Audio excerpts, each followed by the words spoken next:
जय जय श्री राधा रमण, जय जय नवल किशोर, जय गोपी चित चोर प्रभु, जय जय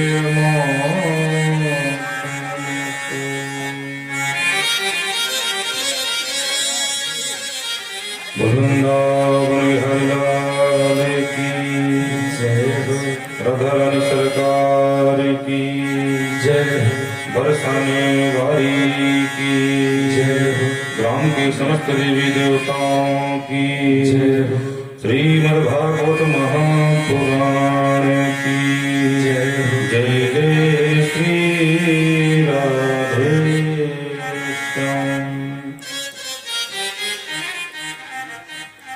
परम मंगल में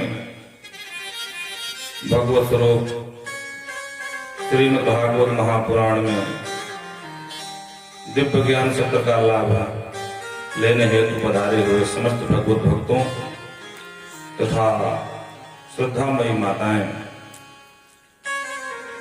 भगवान नंदनंदन श्री कृष्णचंद्र की महती कृपा करुणा और विशेष रूप से बाबा शिव की कृपा और ये दिव्य पावन ग्राम का सौभाग्य आप सभी लोगों का प्रबल पुरुषार्थ,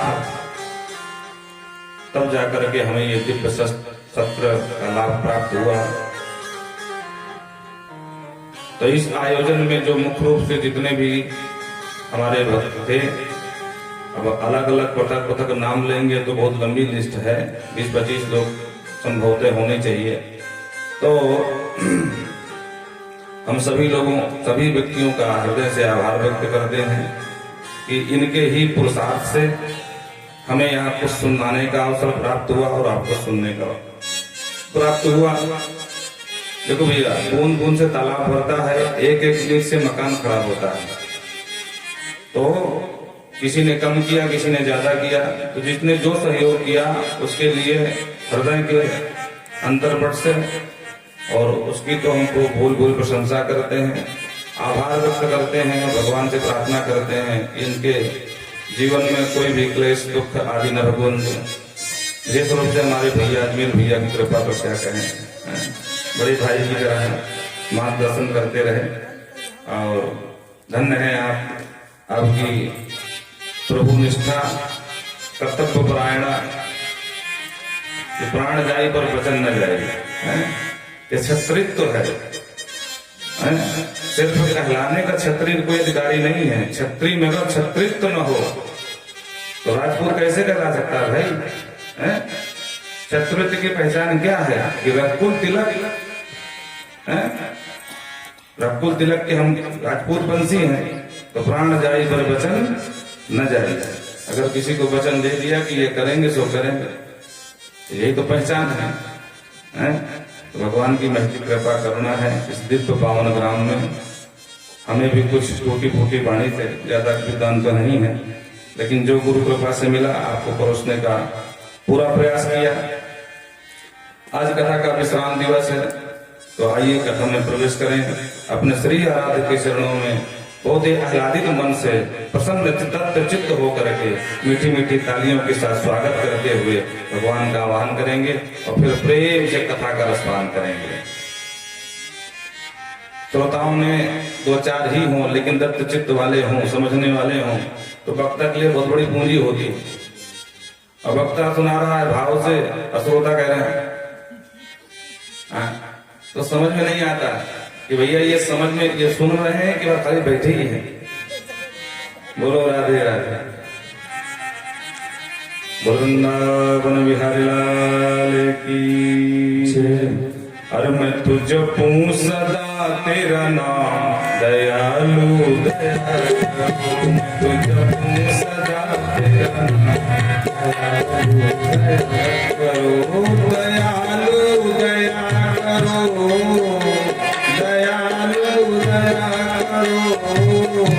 कृपालु कृपा करो, कृपालु कृपा करो। मैं तुझको सदा तेरा नाम दयालु दया करो मैं जपूं सदा तेरा नाम दया करो।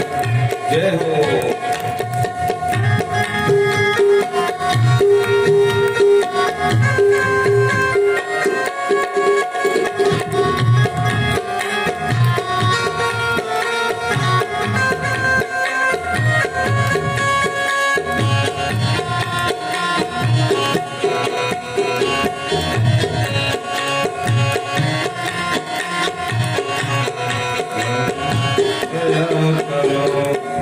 पूर्ण हो सब काम तुम्हारे, पूर्ण हो सब काम तुम्हारे, द्वार खड़े हैं भक्त तुम्हारे, द्वार खड़े हैं भक्त तुम्हारे, द्वार खड़े हैं भक्त तुम्हारे, द्वार खड़े हैं भक्त तुम्हारे। अपनी दया के खोलो द्वारे, अपनी दया के द्वारे, अपनी दया के बोलो द्वारे, अपनी दया के बोलो द्वारे। पूर्ण हो सब काम दयालु दया करो, आज पूर्ण हो सब काम दयालु दया करो। मैं तुझको सदा तेरा नाम दयालु दया करो, मैं तुझको सदा तेरा नाम दयालु दया करो। हरि ओम।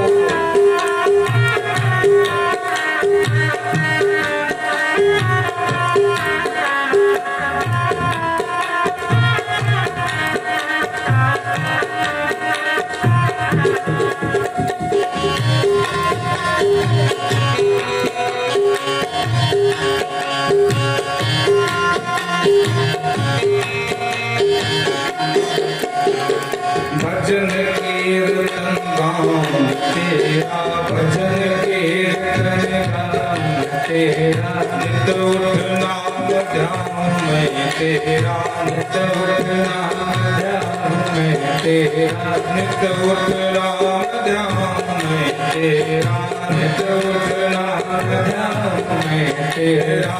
कृष्ण कृष्ण श्री राम दयालु दया करो, आज कृष्ण कृष्ण श्री राम दयालु दया करो, दयालु दया करो, दयालु दया करो। मैं तुझको सदा तेरा नाम दयालु दया करो, मैं तुझको सदा तेरा नाम दयालु दया करो।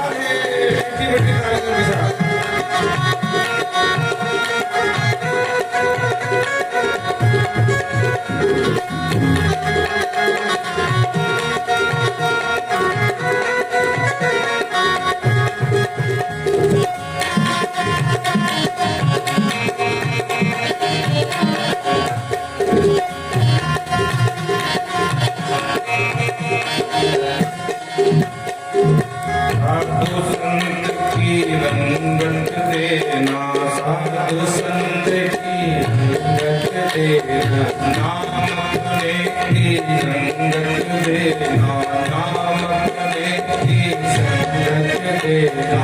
साधु संत की संगत देना, साधु संत की संगत देना, नाम अपने की रंगत देना, नाम अपने की रंगत देना। दास बन लो घनश्याम दयालु दया करो, मुझे दास बन लो घनश्याम दयालु दया करो, दयालु दया करो, दयालु दया करो। सदा तेरा नाम दयालु दया करो, मैं तुझको सदा तेरा नाम दयालु दया करो, मैं तुझको सदा तेरा नाम दयालु दया करो, मैं तुझको सदा तेरा नाम दयालु दया करो, मैं तुझको सदा तेरा नाम दयालु दयालु दया करो तुझ सना तेरा दयालु दया करो तुझ सना तेरा दयालु दया करो दयालु दया करो दयालु दया करो। बोल भक्तवत्सल भगवान की जय। श्रीमद्भागवत महापुराण की जय। कल कथा के माध्यम से हम सब ने विविध कथाओं का गान लाभ प्राप्त किया और श्री रुक्मिणी जी के विवाह से कथा का विश्राम दिया था। तो श्री सुखदेव बाबा कहते हैं, राजन, रुक्मिणी जी का जो बड़ा भैया है उसकी इच्छा ससुराल से विवाह की थी, और अंततो गत्वा रुक्मिणी जी ने एक पत्र भेज करके और द्वारकाधीश को अपने मन का मनोरथ बता दिया। तो भगवान द्वारकाधीश आए और देवी पूजन को गई थी रुक्मिणी जी, वहीं से लेकर के चले गए। युद्ध की स्थिति बनी तो बड़े भैया बलराम जी ने संभाल ली। बीच रास्ते में रुक्मिणी का बड़ा भाई रुक्मी ने भी रोक लिया महाराज, और उससे भी युद्ध हुआ। अंत में रुक्मिणी को भी परास्त कर दिया और सीधे अजय बन करके द्वारका पहुंचे और सांगोपांग विधि से भगवान ने मां रुक्मिणी जी के साथ विवाह संपन्न किया। बोलो जय श्री राधे। अब देखो यहाँ बात समझने की है, रुक्मिणी जी से विवाह कौन करना चाहता है? शिशुपाल, और अंत में रोते रोते गया बेचारा, देवी जी तो मिली नहीं। कारण क्या रहा? तो शास्त्र की दृष्टि से देखा जाए तो भगवान श्री द्वारकाधीश है नारायणो वतु, साक्षात नारायण का ही अवतार है। और रुक्मिणी मैया महालक्ष्मी, महालक्ष्मी रुक्मिणी भगवत, महालक्ष्मी की तो रुक्मिणी बनकर आई है। तो शास्त्र की दृष्टि से देखा जाए तो जो महालक्ष्मी है वो आदि नारायण की है, ना कि किसी शिशुपाल की हो सकती है। देखो भैया, हम लक्ष्मी के पुत्र बन सकते हैं, लक्ष्मी को पुत्री भी मान सकते हैं प्रेम भाव में, पर लक्ष्मी के पति तो नहीं बन सकते हैं। लक्ष्मी के पति मात्र एक नारायण है। बोलो राधे राधे। बड़ा स्पष्ट संदेश है यहाँ पर। जो समाज में लक्ष्मी को पत्नी की तरह देखने लगते हैं ना, भार्या मान लेते हैं, तो एक दिन पत्नी उनको छोड़ के भाग जाती है। बोलो राधे राधे। बोले क्या हुआ? बोले एक जमाने में इनका बड़ा लंबा चौड़ा कारोबार था, इतना मदान हो गए। बोले लक्ष्मी तुम्हारे हाथ का मैल है। बहुत लोग सुना होगा, बात बात में बोलते हैं। बोलते अच्छा, तो अब देखो मेरा चमत्कार। और जिस दिन पलायन कर गई देवी जी तो क्या हुआ? बोले व्यापार छोड़ो, घर में खाने को लाले पड़ गए। तो लक्ष्मी जी से संबंध बनाओ, पर लक्ष्मी को पुत्री मान सकते हो, लक्ष्मी के पुत्र भी बन सकते हो, लक्ष्मी के पुत्री भी बन सकती हो। और लक्ष्मी पति बनने की भूल मत करना शिशुपाल की तरह। हाँ, नहीं, अगर ऐसा आपने किया तो जो गति शिशुपाल की भाई आया था दुल्हन लेने, डोला लेकर के, और उसी डोले में मुंह छुपाता हुआ शर्माता हुआ बेचारा वापस गया, तो वही स्थिति हो जाती व्यक्ति की। अच्छा, लक्ष्मी जी कहाँ है? बोले कुंदनपुर में। बोलो जय सिया राम। कुंदनपुर में महाराज भीष्मक के यहाँ। तो सीधा संदेश है, पुत्री बना सकते हो। अच्छा, भीष्मक जी ने किया क्या कि जब बिटिया विवाह की योग होगी तो वर ढूंढने लगे, और उन्होंने अपने बेटे से कहा कि द्वारकाधीश ठीक है, आजकल पूज रहे हैं, नाम है, ऐश्वर्य युक्त है, विवाह कर दिया जाए। रुक्मिणी का मूड खराब हो गया, ना जिसके बाप का पता ना माँ का पता, कोई यशोदा का बेटा कहता है, कोई देवकी का बेटा कहता है, कोई वीर भी तो नहीं है वो। दर्पों इतना है कि अपनी खुद की जन्मपुरी मथुरा छोड़ करके समुद्र की शरण बैठा है। मैं नहीं करता ऐसे कायर से विवाह। तुम्हारा भीष्मक ने कहा ठीक है भैया, जो तेरी मर्जी में आए सो कर। अब उसका मन तो था कि किसी प्रकार से शिशुपाल से संबंध जुड़ जाए, क्योंकि जो जिस स्वभाव का होता है उसको अपने स्वभाव का ढूंढ लेता है। और उसी के साथ उठने बैठने में उसको आनंद भी खूब आता है। आपने देखा होगा चिल फूंकने वाले, अभी कल कोई पीछे से फूंक रहा था, हमको यहाँ तक जो है समझ में आ रहा था, लेकिन हम फूंके नहीं। बोलो राधे राधे। तो जब नशा लगेगा तो महाराज बताना नहीं पड़ेगा किसके पास मिलेगी। हाँ, वो खोज लेता है, बेचनी को खोज ही लेता है। जब ताश खेलने वाले होते हैं ना, तो उनको सब पता रहता है कहाँ ताश की गड्डी बटती महाराज, कहाँ फेंकी जाती है, ऐसे करके। हाँ, वो सब ढूंढे रहते हैं कहाँ किस जगह हमको खेलने को मिल जाएगा। जिस तम्बाकू वाले पहले कृषक होते थे, किसान, तो अपने जो है बैलों को रोक करके हमारा 2-2 किलोमीटर भाग चले जाते थे। बोले भैया आज हमारी डिबिया खत्म हो गई, 2 खुनाक दे दो बना करके। तो बेचनी को ढूंढ ही लेता है। अच्छा, एक विडंबना और है, 4 बेचने इकट्ठा हो सकते हैं, प्रेम से रह सकते हैं, लेकिन 4 विद्वान एक साथ नहीं हो सकते। ये भी एक विडंबना संसार की। 4 विद्वान एक साथ न रह सकते हैं, न एक साथ बैठ सकते हैं, और जहां रहे वही महाभारत शुरू, क्योंकि हम अपने आप को समझते नहीं है। अगर तुम अपने को लगाते हो तो हम तुमसे बड़े वाले लगाते हैं। तो यही समस्या है।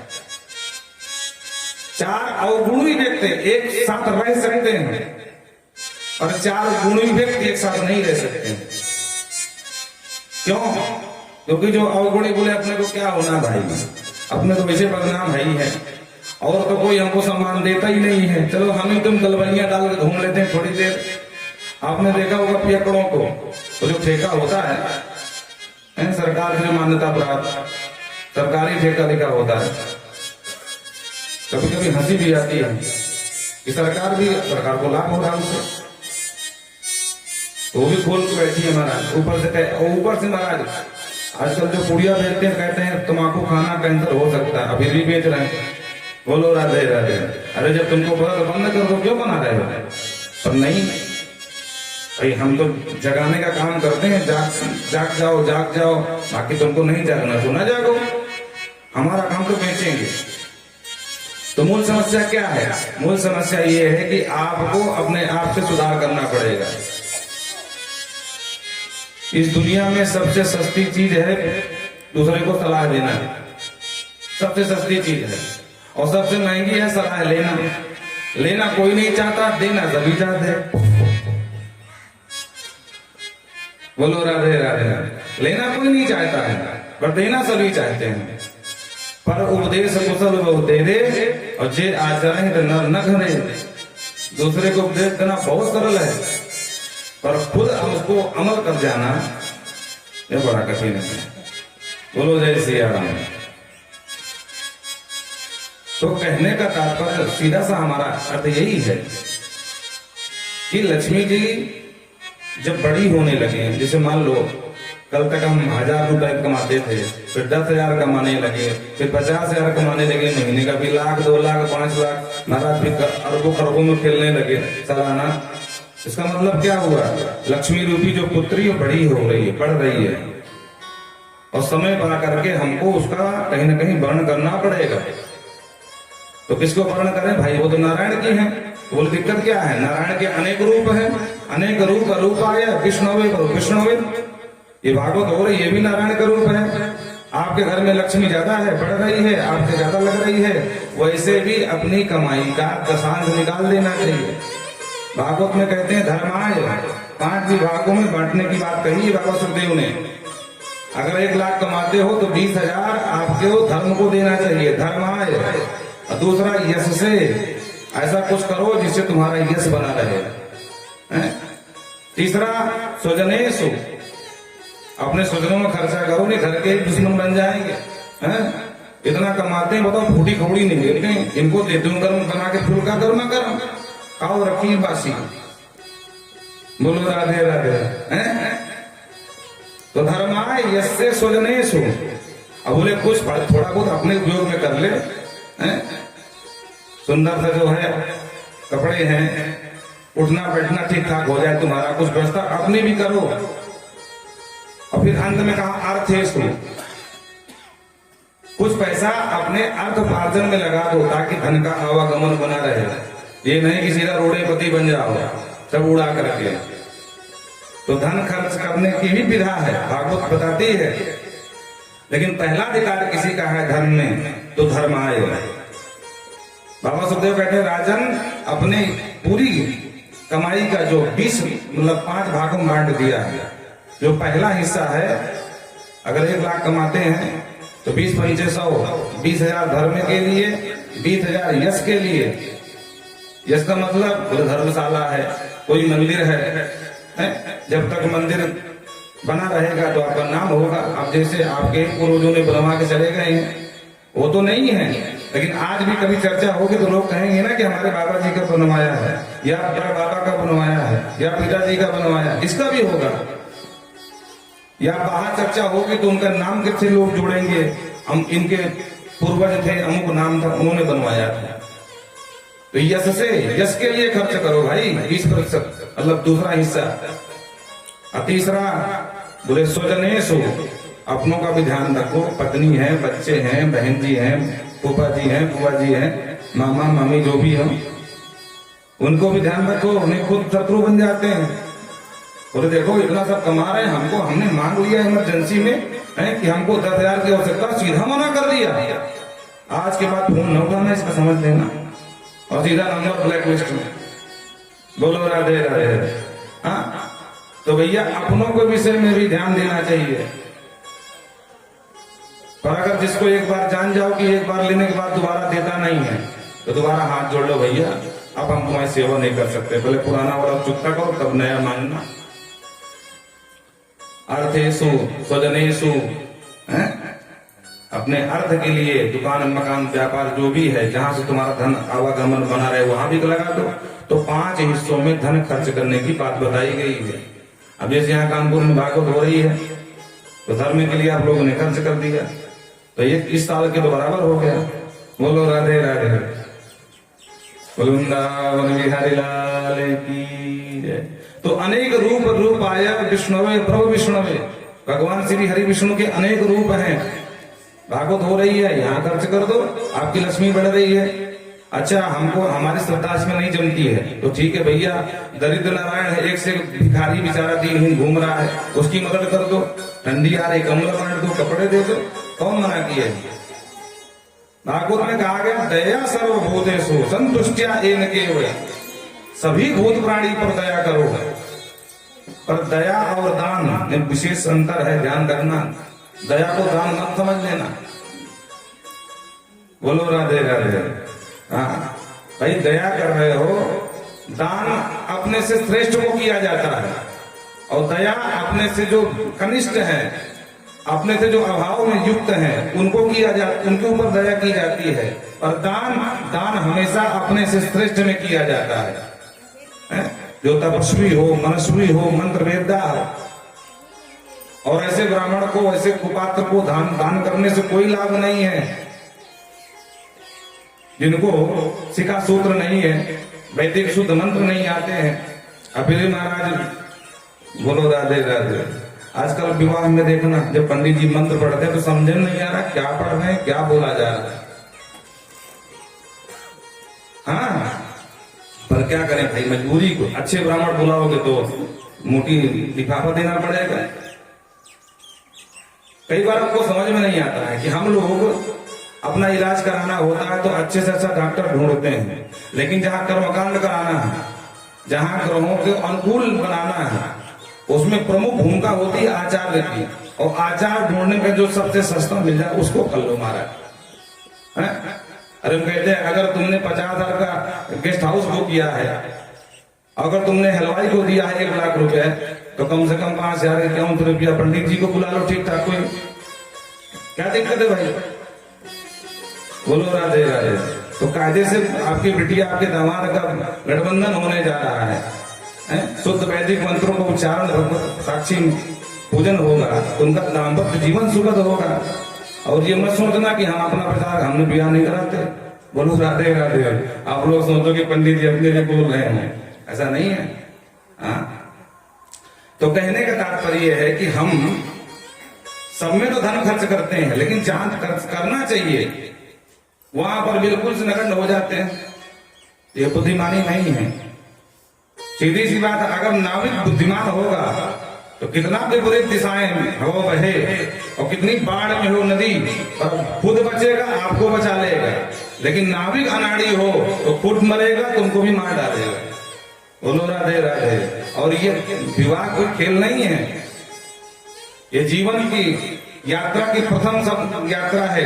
भवसागर में उतरना पड़ता है, नाव में प्रथम यात्रा होती है। और आचार्य क्या है? गुरु के समान है। लेकिन अगर आचार श्रेष्ठ नहीं है, सिर्फ गड़ाना अंतर रट करके आ गया, तो उसकी दृष्टि कायम है, धन में तो होगी। धन तो ज्यादा खींच लेते हैं ग्रामीण अंचलों के जो ब्राह्मण देवता हैं। अब कोई हो सकता सुन रहा हो तो बुरा मान रहा हो, हमको गरिया भी रहा हो, हाँ ये भी है। पर क्या कर रहे हैं, हमारा काम तो जगाना है, जगाने आए तो जगा के रहेंगे। बोलो राधे राधे। वृंदावन बिहारी लाल की जय। तो अनेक रूप आए विष्णुवे प्रभु विष्णुवे, भगवान के अनेक रूप हैं।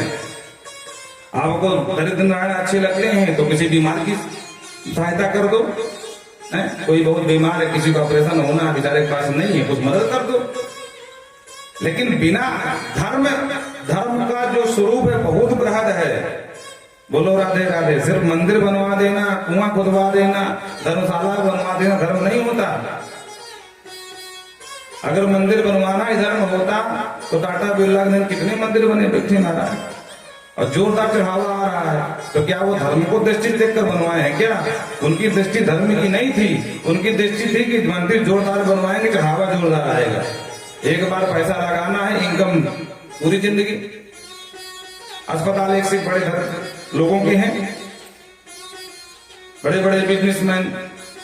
तो क्या वो धर्म को देखकर अस्पताल बनवाए हैं क्या? नहीं, अपनी जीविका को देखकर बनवाए हैं। और एक बात समझ लेना, आज की स्थिति यह है कि कोई भी आपको फ्री में कुछ नहीं बांटेगा, चाहे वो सरकार ही क्यों ना हो। बोलो राधे राधे। यहाँ सरकार का वो हथकंडा काम करता है कि गल्ला बांट कर चुनाव जीत जाते हैं। बोलो राधे राधे। जहाँ चुनाव समाप्त बंद कर देते, तो फ्री में कोई नहीं देता।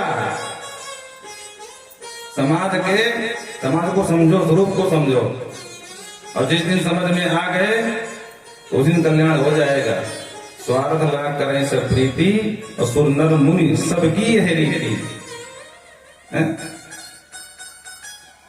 तो चाहे सामान्य व्यक्ति हो, चाहे कोई पद प्रतिष्ठा का हो, किसी भी क्षेत्र का हो, आपको फ्री में। अब देखो एक उदाहरण और समझ लो, ये जो रिलायंस वाले हैं तो सबसे पहले जियो का सिम बांट दिए फ्री में,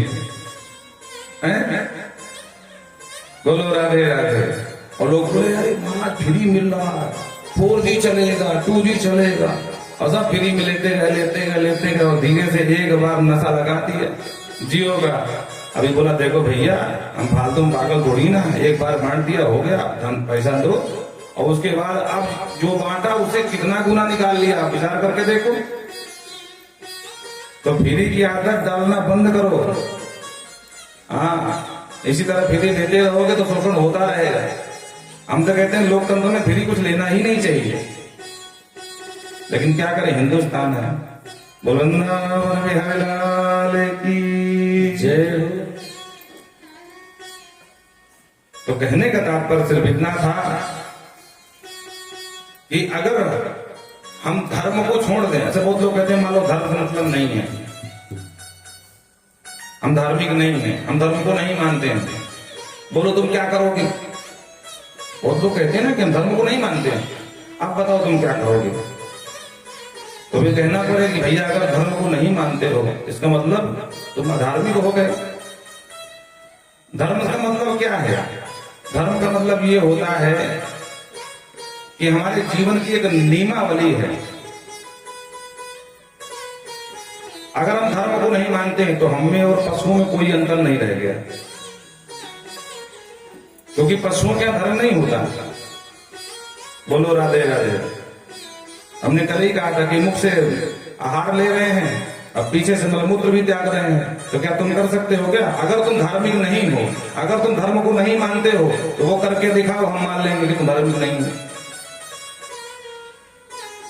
वो पानी पीते जाते हैं, पीछे से मूत्र भी तैरते हैं। तो तुम भी करके दिखा दो, हम मान लेंगे भाई तुम नहीं कर सकते हो। त्यक्त लज्जा पुत्रज्ञान चरंतीम, भाई पशुओं को क्या लाज शर्म होती है, उन्होंने लाज शर्म सब त्याग रखी है। उनके यहाँ ये नियम हो, धर्म ही आपको मानव बनाता है, मानवता सिखाता है। अगर धर्म को छोड़ दोगे तो मानव नहीं पशु कहलाओगे। धर्म ही बताता है कि माँ के साथ हमें कैसा व्यवहार करना चाहिए। धर्म ही सिखाता है कि बहन जी के साथ कैसा व्यवहार करना चाहिए। धर्म ही बताता है कि पितृ के साथ कैसा व्यवहार करना चाहिए। नहीं बाकी बहन पशुओं की बहन जी होती है, पिता होते हैं, माँ होती हैं, क्या उनके ऐसा व्यवहार होता है क्या? तो अगर तुमने धर्म छोड़ दिया तो तुम इंसान के रूप में पशु हो गए। क्योंकि धर्म ही तो बताता है, प्रातः काल उठ गए रघुनाथा, माता पिता गुरु वही माता। क्या कहीं बाहर किया गए हो क्या? और क्या तुम धर्म को नहीं मानते हैं? हम कैसे माने तुम धर्म को नहीं मानते हो? हाँ, ये हो सकता है कि तुम उद्दंड हो गए हो, धर्म के साथ हो, धर्म का ही आचरण कर रहे हो, फिर भी अकेला हम नहीं मानते हैं। ये तुम्हारी मूर्खता। या तो तुम उद्दंड हो गए, या तुम्हें उतना भान नहीं है। धर्म की जो बारीक सी डोर है उसकी पहचान नहीं है कि धर्म किसे कहते हैं। सिर्फ भागवत सुन लेना धर्म नहीं है। धर्म का स्वरूप यही नहीं कि खाली पूजा पाठ करो वही धर्म है, ऐसा नहीं है। सनातन बहुत बृहद है, बहुत विराट है। जिस दिन धर्म को छोड़ देंगे तो हम में और पशुओं में कोई अंतर नहीं रह जाएगा। बोलो राधे राधे। आजकल युग बदल गया। जो बुजुर्ग लोग बैठे हैं तब जानते हैं, पहले लोग जब प्रसाद खाते थे किसी भंडारे में या विवाह में तो बढ़िया पंगत लगती थी, बैठ के खाते थे। खड़े खड़े कोई नहीं पाता था। क्यों? तो खड़े खड़े पाना पशु का काम है। तो जो लोग कभी खड़े खड़े भोजन करते थे घर में, तो घर के बड़े तो डांट देते थे, पशु हो गया क्या, बैठ के भोजन कर। लेकिन आजकल महाराज डॉक्टर का सिस्टम बल्ले बल्ले, तो क्या कहना है? लेकिन हम कह रहे हैं ये भी ठीक है, थोड़ा सा संशोधन की आवश्यकता है कि बढ़िया आराम से कोई कुर्सी डाल करके कोई टेबल लगवा दी जाए, फिर भोजन कराया जाए, तब भी ठीक है। और ये जो परंपरा है हमारे भारत की नहीं, ये विदेशों की थी। हाँ, ये खड़े खड़े भोजन करना। और वहां से कुछ देसी लोग गए विदेश, और विदेशी परंपरा को लाए देश। उनको देखा सुनी करके हमने भी अपना लिया। विदेशों में मनाया जाता है मदर्स डे, फादर्स डे। क्यों? क्योंकि वहां भरोसा ही नहीं है। एक बार विवाह होने के बाद जीवन पूरा निकाल दे एक के साथ में। 2-4 साल रहे, अलग हो गए महाराज, अब दूसरे ले आए। उसके बाद 2-3 साल उसके साथ रहे, फिर तीसरी ले आए। हम सच कह रहे हैं। उसके बाद क्या हुआ, उनके बच्चे हो गए, तो वहां रख दिया फादर से कि भैया इस साल में एक बार अपने पिता से मिलके आ जाना। हमारे यहाँ अब हम लोग भी मना रहे हैं फादर से डे, चिल्ड्रन डे, भगवान जाने कौन कौन से डे होते हैं। अरे हमारे यहाँ तो नित्य फादर से डे है भाई। रात काल उठ गए रघुनाथा, माता पिता गुरुना वही माथा। ये मनाने की क्या मूर्खता है? क्यों मनाते हो? हमारे यहाँ तो नित्य है, फादर से डे है। हम नित्य अपने माता पिता का सम्मान करते हैं। ये विदेशी परंपरा है। आप सभी जानते हैं हम प्रकाश के उपासक हैं, अंधकार के नहीं हैं। लेकिन देखो कितनी गजब की मूर्खता है कि जैसे बर्थडे आएगा, वर्धापन दिवस, तो क्या करेंगे, मोमबत्ती पहले जलाएंगे, उसके बाद फूंक मार के बुझाएंगे। और हमारे शास्त्र में स्पष्ट आदेश है शास्त्र का कि अगर आप जलता हुआ दीपक बुझा रहे हो तो 7 जन्म तक आप दरिद्र होगे। 7 जन्म तक दरिद्रता आती है। कोहड़े को काटना नहीं चाहिए महिला को, और दीपक को बुझाना नहीं चाहिए। अब बस वही ताली पीट करके वो किन्नरों की तरह हैप्पी बर्थडे टू यू, क्या परंपरा है भाई?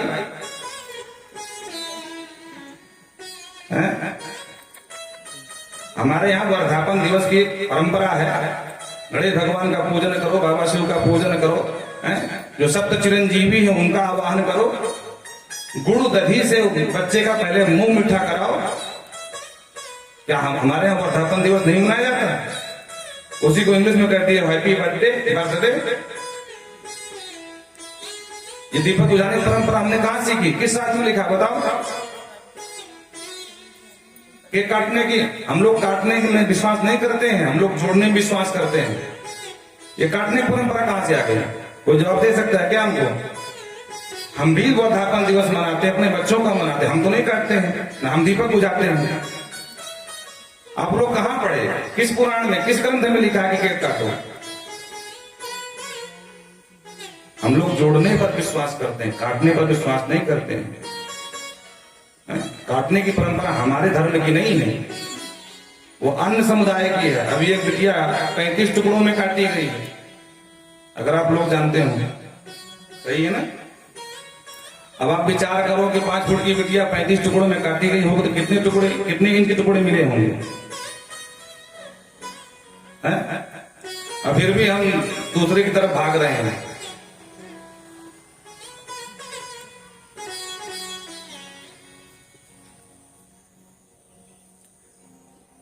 वो कहते हैं ना कि जाता नहीं स्वभाव कभी खल का, खलों का स्वभाव कभी नहीं जा सकता है।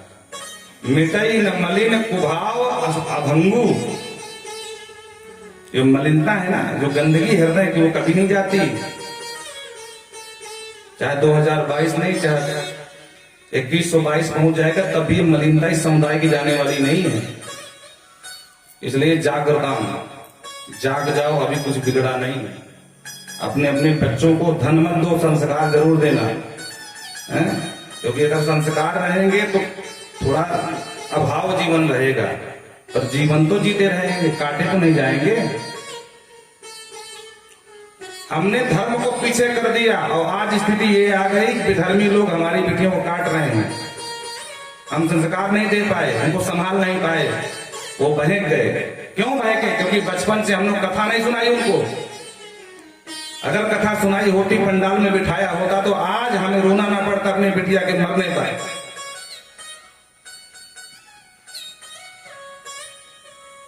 आपसे मुझे बता, कल रात में हम सो नहीं पाए हैं। जब भी चिंतन आता है उस बिटिया का, कि बताओ 5 फुट की बिटिया जब 35 टुकड़ों में काटी गई, फ्रिज में रखी गई, तो एक टुकड़ा कितने इंच का बनता है भाई? और आज अपनी इस समस्या का कारण किसी और को तो नहीं दे सकते, हम खुद हैं। बच्चों को धर्म से दूर कर रहे हैं। देखो भाई, अगर जीवन जीने के लिए आधुनिक संसाधनों की आवश्यकता है, तो जीवन में सूत्र और जीवन में साथ में किन कर्तव्य विमूढ़ता को पार पाने के लिए, संकट के समय हमें आत्मशक्ति देने के लिए हमें शास्त्रों की भी आवश्यकता होती है। शास्त्र ही मार्गदर्शन करते हैं क्या करना चाहिए, क्या नहीं करना चाहिए।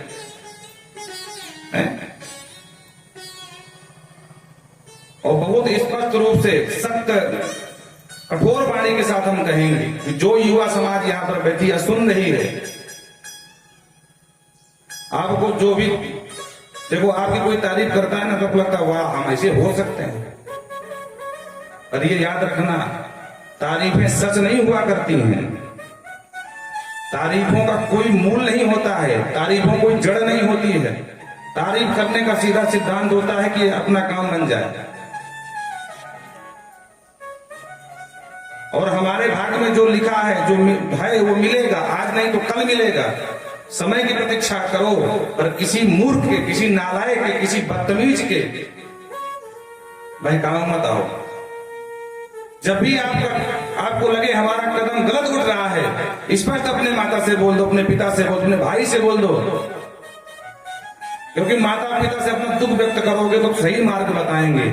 और अगर दूसरे के कंधे पे जाकर के, विधर्मियों के कंधे पर अगर आपने अपने आंसू निकाल दिए, तो एक दिन किसी घाट के नहीं लगोगे, 35 के आप 75 टुकड़ों में काटे जाओगे।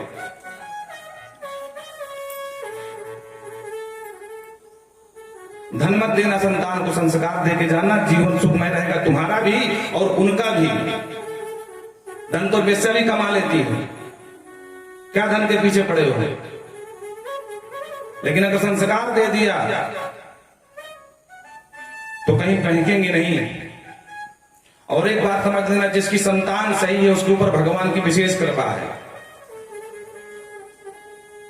आधुनिक युग में हम इतना बह गए कि हमें खुद की फुर्सत नहीं है। ऑफिस से घर, घर से ऑफिस, या चार पहिए में घूम रहे हैं। खुद के बेटे से पूछने के समय नहीं, बेटे तुम्हें क्या चाहिए, तुम्हें क्या कष्ट है। तो वो क्या करेगा बेचारा, कहां जाएगा। जो मिल जाएगा उसी गलबैया डाल के घूमेगा, उसी से अपना दुख सुनाएगा, सुख सुनाएगा, और धीरे धीरे जाकर उसी बातों में बह जाएगा। और एक दिन स्थिति बनेगी महाराज इसी प्रकार काटा जाएगा या काटी जाएगी। धन कम कमाओ पर अपने संतान के लिए समय निकालो।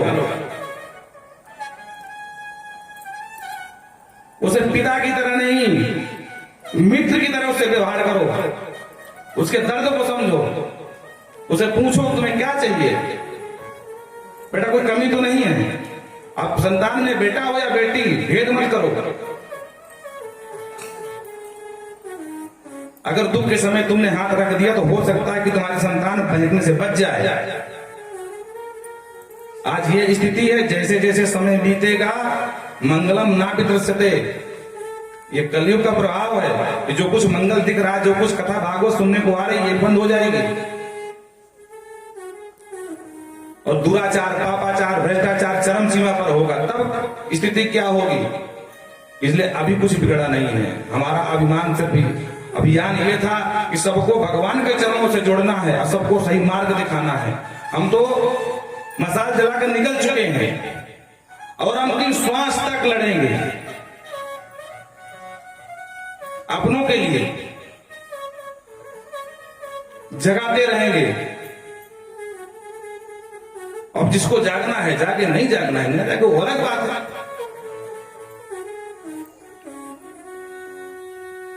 आप विश्वास करो, वो जो भी वीडियो, उसका हमको नाम तक नहीं पता है, लेकिन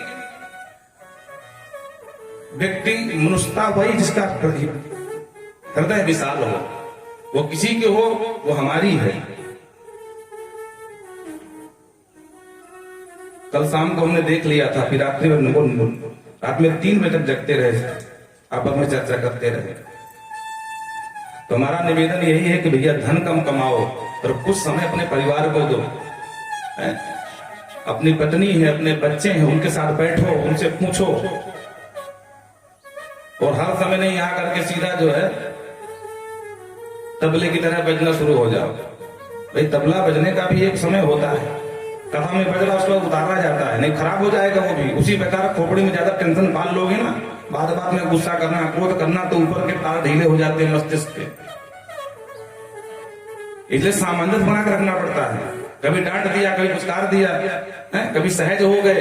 यही तो गृहस्थ का जीवन है। नहीं क्या रखा है गृहस्थ, बताइए भाई। अपनों की तरह समझाओ।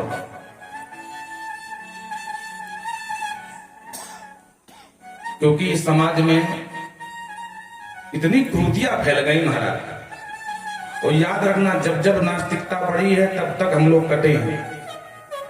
धर्म का मात्र एक उद्देश्य है कि हमें एकता रहे और हमें सद्भावना बनी रहे, हमें मनुष्यता बनी रहे, हम हिंसक जानवर ना हो जाएं। और जिनके पास धर्म नहीं है वही जानवर का काम कर रहे हैं।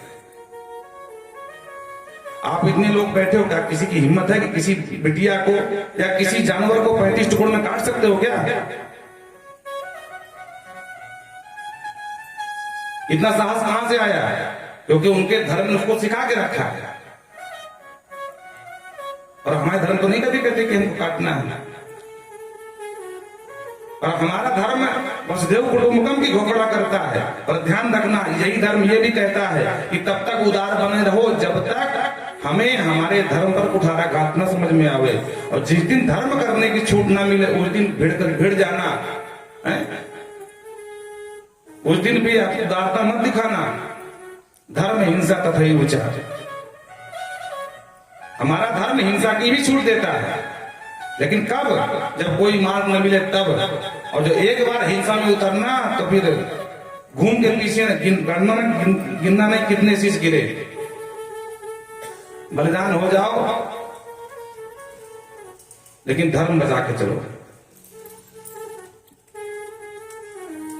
और धर्म चला गया तो संस्कृति चली गई, संस्कृति चली गई तो आजादी चली गई, आजादी चली गई तो महाराज हम मजबूर हो जाएंगे और एक दिन अपने ही देश में अपने घर में अनाथों की तरह जीवन जीने में मजबूर हो जाएंगे।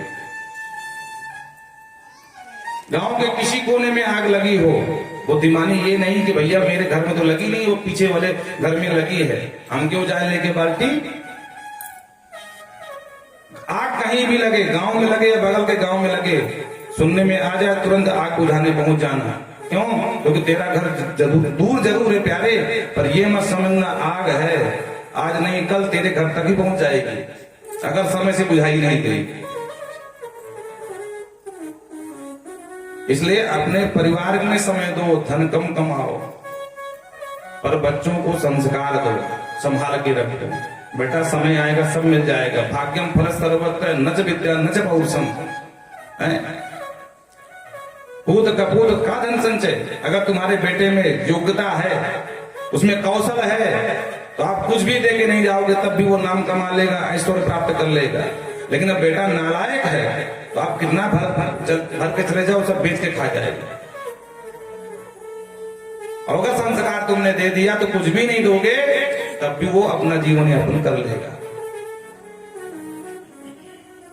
बोलो राधे राधे। मन बहुत दुखी था, थोड़ा बोल दिए इसलिए क्षमा चाहते हैं। बोल वृंदावन बिहारी लाल की जय।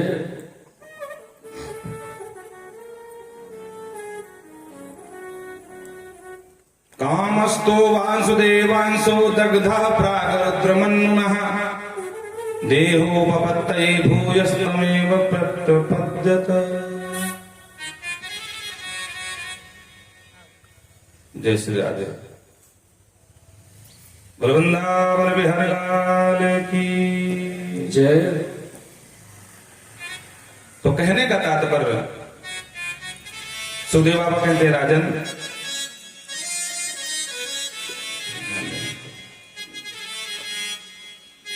कहते हैं राजन, भगवान द्वारकाधीश का प्रथम विवाह श्री रुक्मिणी जी के साथ संपन्न हुआ और इनकी प्रथम संतान महाराज साक्षात कामदेव ही पधारे और जिनका नाम प्रद्युम्न हुआ। अब कथा में चले नहीं तो बह जाएंगे। बोलो राधे राधे। वैसे हमें ज्यादा क्रोध आता नहीं है, लेकिन क्या करें, वो हृदय की वेदना थी तो निकल के तो ठीक ही हुआ। बोलो जय सिया राम। तो कहते हैं रुक्मिणी जी की प्रथम संतान साक्षात कामदेव ही पधारे, जिनका नाम प्रद्युम्न हुआ। क्योंकि बाबा शिव ने जब जला दिया था काम को, तो रति देवी आई और बाबा शिव से प्रार्थना करी, महाराज आपने तो मेरे पति को ही नष्ट कर दिया और मैं तो विधवा बन के जीऊंगी, मुझे कुछ नहीं चाहिए सरकार, मुझे मेरे पति दे दो। भगवान शिव ने कहा रति अभी नहीं मिलेंगे तेरे पति, तो करना प्रतीक्षा, और जब कृष्ण भगवान का अवतार होगा उनके प्रथम पुत्र के रूप में तुम्हारे पति पुनः मिल जाएंगे। तो सुखदेव राजन, कामस्तु वासुदेवांशो दुग्धा प्रागरुद्रमन्नः। रुद्र भगवान ने जब जला दिया तो वही देव काम आज देवांश भगवान श्री द्वारकाधीश का अंश बन करके, उनके संतान बन करके जन्म हुआ। 10 दिन के भी नहीं हुए थे, मात्र 9 दिन की ही आयु थी और समरासुर नाम का दैत्य आया और महाराज प्रसूतिका कक्ष से उठा के ले गए, ले जाकर के समुद्र में फेंक दिया। एक बहुत बड़ा मत्स्य मुंह फैला करके दौड़ा और समूचा उस बालक को निगल गया रसगुल्ले की तरह। भगवान की बड़ी कृपा थी कि बालक जीवित रहा। बड़े बड़े मछुआरे जाल डाले थे, तो उस जाल में अनेक मछलियों के साथ वो बड़ा सा मत्स्य भी फंस गया बाहर।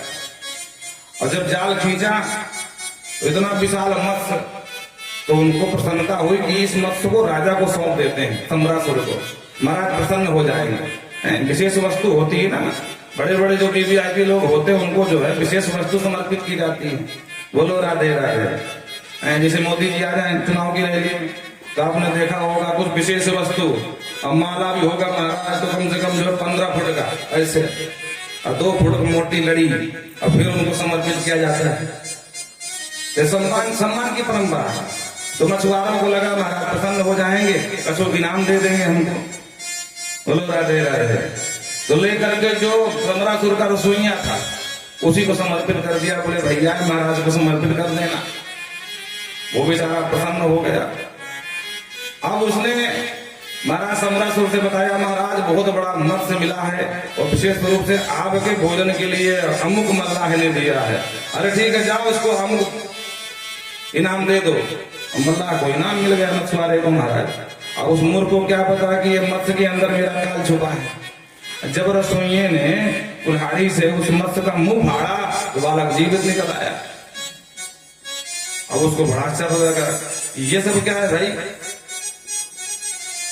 तो उसने कहा चलो ठीक है, महाराज को नहीं बताता हूं क्योंकि मेरे संतान नहीं है, तो मैं ही पाल लेता हूं। बोलो राधे राधे। और इधर नारद जी पहुंच गए।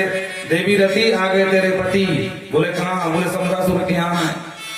और अमुक रसोइया उनको अपना बेटा बनाने की सोच रहा है। लेकिन ध्यान रखना, पुरुष बालक का कभी पालन पोषण नहीं कर सकता, एक माँ ही कर सकती छोटे बच्चे का। तो इसने क्या किया कि महाराज से बताया, महाराज ये मेरा बेटा है और मेरी संयोग से पत्नी रही नहीं, यूं तो बोल दिया। बोलो राधे राधे। और मैं चाहता हूं कि आपकी छत्र छाया में पल जाए। समरासुर ने कहा कोई बात नहीं, महाराज को पालने वाली कोई ताई रख लो। ठीक है, चलो डिग्गी पिटवा दो, कोई हो कि तो आ जाएगी। और महाराज इधर नारद जी के कहने से देवी रति बन गई मायावती। बोलो राधे राधे। मायावती नाम लेकर के नाम बदल करके ये गई। और महाराज तम संवराय मायावती महामाया विनाशनी। और देवी रति बहुत बड़ी जादूगरनी थी, अनेक प्रकार की विद्या जानती थी। काम की पत्नी है भाई। तो भेष बदल करके सामान से कपड़े पहन करके और पहुंच गए। महाराज नौकरी चाहिए, क्या कर लोगी? बोले जो आदेश सरकार सब कर लूंगी। अच्छा, एक छोटा सा बालक है, संभाल लोगी? बोले बिल्कुल संभाल लूंगी। अब मन में खुश हो रहे, हम तो उसी लिए आए। तो ठीक है, जाओ रसोइया से मिल लेना। और महाराज अंदर भेज दिया। साथ में एक व्यक्ति को भेजा कि रसोइया से कहते ना देवी जी बच्चा संभालने तुम्हारा आई है। तो बच्चा इनके हवाले कर दिया गया। बाबा सुखदेव कहते हैं, राजन देवी रति ने भगवान लेने कौन से चमनप्राश के डिब्बे चटाए कि नाति दीर्घेण काले ने सकाश में रूढ़ यौवन, बहुत कम आयु में रूढ़ यौवन संपन्न कर दिया। बिल्कुल बलिष्ठ बना दिया, नव यौवन संपन्न कर दिया। और एक दिन भोजन कर रहे थे तो ध्यान से देखा देवी रति को, तो उनको कुछ शक हुआ। तो कहा मात भाव मतिक्रम वर्तते कामनीय था। देवी जी जब आप हमारी सेवा करती हो तो मात्र भाव, माँ की भावना से सेवा करती हो, लेकिन जब आप हमको देखती हो तो कामनीय था। ये सब चक्कर क्या है भाई, जरा विस्तार से बताओ, कौन हो तुम? तब रति ने पूरा परिचय दिया, सरकार मैं आपकी मैया नहीं हूं। तो कौन हो? और ना समरासुर तुम्हारा, समरासुर का जो रसोइया तुम्हारा पिता भी नहीं है। अरे तो हम हैं कौन भाई? तो परिचय दिए, भावान नारायण सुतः संवरेण हृतो गृहात् अहम ते अधिकता पत्नी रति कामो भवान प्रभु। भगवान नारायण सुतः, अब साक्षात द्वारकाधीश के पुत्र हैं सरकार। और समरासुर हृदय गृहात्, आपके घर से आपका ये जो रसोइये का मालिक है समरासुर, ये तुम्हारा हरण करके लाया था। और पूरी रात कहानी सुनाई। और सुनो सरकार, मैं तुम्हारी मैया नहीं हूं, अहम ते अधिकता पत्नी, आपकी धर्मपति रति ही कामो भगवान प्रभु। और आप साक्षात कामदेव हैं। याद करो बाबा शिव वाली पूरी घटना, जब शिव तीसर नयन उघारा, उर्दू में जोर डाला जो दिमाग में, तो पूरी राम कहानी याद आई। अरे देवी बिल्कुल सब कुछ याद आया भाई। अरे राम राम, ये तो बड़ी, बोले आपकी मैया परेशान होंगी तो ज्यादा आप देर नहीं करना है, फटाफट शत्रु को निपटाओ, यहां से चलें। बोलो राधे राधे। माता कुररीव गत प्रजा, कहती माता कुररी पक्षी की तरह रो रही है आपकी। आपके न होने पर। दुनिया की हर मार होती है, तो जल्दी करो। तो ठीक है, अपने देवी जी को साथ में लिया, देवी रति को, और जा करके ललकारा, ए समरासुर सावधान, मैं द्वारकाधीश का लाल चिराग तुझे युद्ध के ललकार रहा हूं। और जो समरासुर ने देखा तो वहां के फटी का फटी रह गई, भैया तो रसोइये का बेटा था, ये द्वारकाधीश का लाल कैसे बन गया। रसोइये से पूछा, रसोइया तर कांपे, बोले सरकार गलती हो गई, हमें खुद नहीं पता, वो मछली के पेट से निकला था। अरे मूर्ख कहीं का, मेरा शत्रु मेरे घर में पलता रहा और मुझे ही खबर ना लगी। अब क्या करें, तो पूरी सैन्य शक्ति के साथ सामना किया, पर अंत में परास्त हुआ और संहार करके महाराज प्रद्युम्न और देवी रति के साथ पधारे द्वारिका। बोल भक्त वत्सल भगवान की जय। सुखदेव बाबा कहते, राजन प्रद्युम्न जी देखने में बिल्कुल भगवान कृष्ण की तरह, बिल्कुल हूबहू। समाज में आपने देखा होगा, कई संतान पिता पर जाती है। बोलो राधे राधे। चाहे पिता को देख लो, आप पिता के छोटे आकार को देखना हो, संतान को देख लो कि छोटे में पिता कैसे रहे हैं। बोलो जय सिया राम। तो साक्षात भगवान कृष्ण की तरह रूप रंग सब, लंबाई चौड़ाई सब भगवान की तरह। दूर से देखने में कहते हैं राजन, द्वारका की जो भगवान की रानियां हैं, उनको लगा कि साक्षात द्वारकाधीश पधार रहे हैं, तो बेचारी घूंघट कर ली।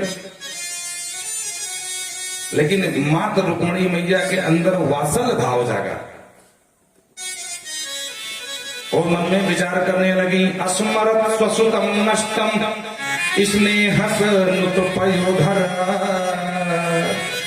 मेरा जन्म के बाद 9 दिन का बच्चा पता नहीं कहां चला गया, अगर वो आज होता तो बिल्कुल इसी की तरह होता। और याद करके अपने नष्ट हुए बच्चे को आज मां रुक्मणी के दुग्ध में दूध का संचार हो गया, पयोधरा स्तनों की, वात्सल्य भाव जगा। और जब समीप में आए तो रुक्मणी मैया देख के एकदम आह्लादित हो गई। और कामदेव भगवान प्रद्युम्न कामदेव के ही अंश थे, तो तुरंत आकर के मैया को बड़ा निकल लिया। और पीछे से महाराज आनक दुंद भी, देवक्याम देवकी माँ वसुदेव जी, ये सब आ गए, भगवान भी आ गए। और भगवान ने कहा, वाह रुक्मणी, किसी अरे गए नत्थु खैरों को बेटा मान लोगी है, पुत्र मुंह में इतना बावरी हो गई हो, हम कैसे माने हमारी संतान है, क्या प्रमाण है। भगवान तो सर्वात्मा है, घट घट की जानते हैं, सब में बसा हुआ है। और भगवान ने क्यों कहा, क्यों, क्योंकि आगे चल करके कुछ जो बहुत बड़े बुद्धिजीवी हैं, उनके मन में ये शंका ना हो जाए कि हम कैसे माने कि भगवान का बेटा था वो, हो सकता किसी और का रहा हो। तो भगवान ने कहा, हम नहीं मानते, तो कैसे मानोगे, भले डीएनए कराओ तब मानेंगे। बोलो राधे राधे। आजकल तो यही आधार है पहचान करने का, डीएनए कराओ। तब तक नारद जी आ गए, उस समय के संवाददाता, और साथ में 2-4 और अधिकारी गण लेकर के आ गए और पूरे परिचय दिया। नारदो कथयत सर्वम संवरणधिकम। नारद जी ने कहा, सरकार आप सर्वज्ञ हैं, अंतर्यामी हैं, फिर भी मैं नारद ब्रह्मा का 10वां पुत्र आपको वचन देता हूँ कि ये आपका ही संतान, आपकी ही संतान है। और महाराज सम्राट को हर ले गया था और लेकर के सागर में फेंक दिया था, और वहां एक मछली ने निगल लिया, और आपकी कृपा से इसका बाल बांका नहीं हुआ, और अंत में घूम घुमा करके समरासुर के यहाँ पहुंच गया, और समरासुर का काम तमाम करके तुम्हारे पास आया है। और सरकार मजे की बात तो ये है, बेटा गया था छोटा सा और वो भी अकेला, और आज लौटा है तो बहुरिया के साथ लौटा है। बोलो राधे राधे। भगवान प्रसन्न हो गए और भगवान ने अपना लिया। महाराज परीक्षित ने पूछ लिया, महाराज अभी आपने कहा कि जब प्रद्युम्न वापस लौटे तो द्वारका की जो भगवान की अन्य रानियां थी, वो देख करके भगवान को समझ नहीं पाई, उनको लगा साक्षात भगवान ही आ रहे हैं। तो क्या भगवान के अन्य विवाह भी हुए थे क्या? बोले हाँ राजन, और विवाह भी हुए थे। अच्छा तो महाराज कितने विवाह हुए थे? तो अब यहां से विवाहों की चर्चा शुरू की। राजन, एक सत्राजित नाम का राजा, भगवान सूर्य का परम भक्त, भगवान सूर्य प्रसन्न हुए और उसको श्यामंतक नाम की मणि प्रदान कर दी। और उस मणि का प्रभाव यह था कि दिने दिने अष्टभारम 8 भार सोना देती थी। प्रत्येक दिन 1 भार 20 तोले का होता है और 8 दूनी 16, कितना हुआ 160 तोला, इतना सोना महाराज। आप विचार करो किसी माता को, किसी बहन को इतना सोना मिल जाए, फिर कहने क्या है महाराज, तुरंत बड़ा वाला हार बनी जाए, एक ही महीना में ज्यादा बन जाए। बोलो राधे राधे। फिर नीचे से ऊपर तक सोना ही सोना महाराज। तो 8 बार सोना देती थी वो मणि। और उस मणि का प्रभाव ये भी था कि दुर्भिक्षम या अरिष्टानी सर्व व्याधि अशुभयो है। वो मणि जिस राज्य में रहती थी उस राज्य में कभी भी अरिष्ट नहीं होता था, व्याधि आदि नहीं आती थी, दुर्भिक्ष नहीं पड़ते थे। ये मणि का प्रभाव भगवान सूर्य ने प्रदान किया था, प्रसन्न होकर अपने भक्त सत्राजित के ऊपर। और एक दिन गले में पहनकर महाराज मणि को, और सत्राजित भगवान द्वारिका आया भगवान से मिलने। तो दूर से भगवान के जो छोटे छोटे जदुवंशी बालक थे उनको भ्रम हो गया। बोले सरकार सविताम, साक्षात भगवान सविता सूर्य चले आ रहे हैं, देखो आपसे मिलने। ये तो अचम न मानने वाली बात है। भगवान ने कहा बालकों ये सविता नहीं है। तो फिर कौन है? बोले सविता का भक्त है सत्राजित। सरकार इतना प्रकाश, बोले प्रकाश मणि का है, मणि भगवान सूर्य ने दान करी है। तो जब पास समीप में आए तो बालक को देख देख करके महाराज निहाल हो रहे थे, वाह भैया गजब की मणि है, दूर से तो साक्षात सूर्य जैसा दिख रहा था ये। भगवान से मिले, सत्राजित राजनीतिक चर्चा भी करी। और जब चलने लगे तो धीरे से कह दिया भैया जी आपकी मणि बहुत जोरदार है। बोले हाँ हाँ क्यों जोरदार नहीं होगी, पता है कहां से लाया हूं, भगवान सूर्य मेरे उन्होंने दान की मुझे दी है। हाँ। तो धीरे से एक यदुवंशी बालक ने कहा भैया जी बुरा मत मानना, तो एक बात बोले। बोले हाँ हाँ बोलो। बोले हम ये चाहते हैं कि आप छोटे राजा हो और हमारे द्वारकाधीश बहुत बड़े राजा हैं। अब इतनी बहुमूल्य मणि, इतनी चमत्कारी मणि तुम्हारे गले में शोभायमान नहीं होती। बोलो राधे राधे। तो सरकार हम चाहते ये मणि हमारे द्वारकाधीश को दे दो। अब इसको ऐसे समझो जैसे एक सामान्य सा बेचारा पूरी चाट बेचने वाला कोई व्यक्ति, अब उसको फॉर्च्यूनर से घूमे। बोलो राधे राधे। तो शोभा होगी क्या? नहीं होगी। बेचता है पानी पूरी, घूम रहा है फॉर्च्यूनर से, और साथ में 3-4 गनर। तो वो कहीं ना कहीं अप्राकृतिक चीज लगती है देखने में। तो बालकों ने यही कहा। तो सत्राजित ने कहा तुम्हारा दिमाग खराब है क्या? शरीर मैंने तब पाया, ये फालतू में थोड़ी पाया है मणि। भगवान सूर्य की तपस्या करी, शरीर को सुखाया है, तब जाकर के अन्न जल सब छोड़ा है मैंने, तब मुझे मन दान करी है, मैं नहीं दे रहा। बालक बेचारे बोले ठीक है भैया जी, हमने पहले कही थी कि बुरा मत मानना, तो कहें नहीं देना तो ना दो भाई, बस तो तुम्हारी, हम तो अपने मन की बात बता दिए। सत्राजित झल्लाता वहां चला गया। घर आया, इसका छोटा भैया था। तो बोला भैया रोज रोज आप ही मणि पहन के घूमते हुए कि हमको नहीं मिल जाएगी क्या? बोले कोई बात नहीं, तुम ही पहन ले। तो ठीक है भैया, शिकार खेलने जाऊंगा तो थोड़ा सा अपने जो साथ वालों को दिखाऊंगा, देख मेरे भैया नई जो है नई बाइक लाए हैं। बोलो राधे राधे। आजकल लोग फैशन है पल्सर या अपाचे का। अब नई गाड़ी किसी के यहाँ आ जाए तो छोटे भैया कहते हैं कि एक दिन मिल जाए चाबी।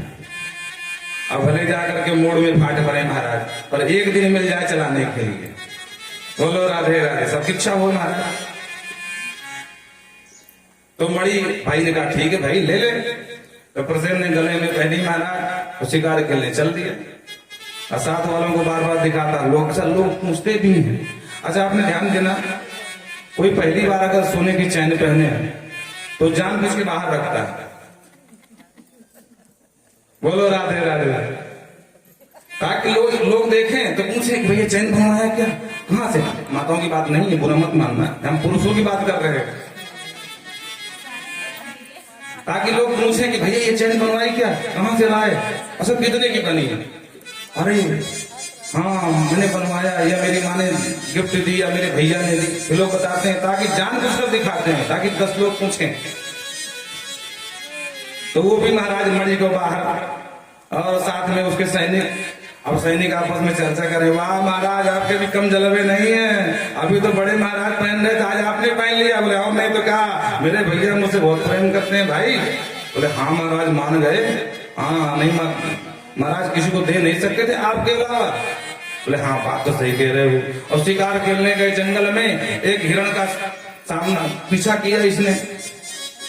अच्छा, जब कोई व्यक्ति ज्यादा कोई विशेष वस्तु पा जाता है तो उसके अंदर उस समय अहंकार की बात आ जाती है। तो मणि में इतना मस्त रहा, बार बार मणि को देखता है, हिरण का पीछा करता है और पीछे को ध्यान ही नहीं रहा कि मेरे जो साथ वाले संगी हैं वो कहाँ रह गए महाराज। और स्थिति ये बन गई कि पीछा करते करते बहुत दूर निकल गया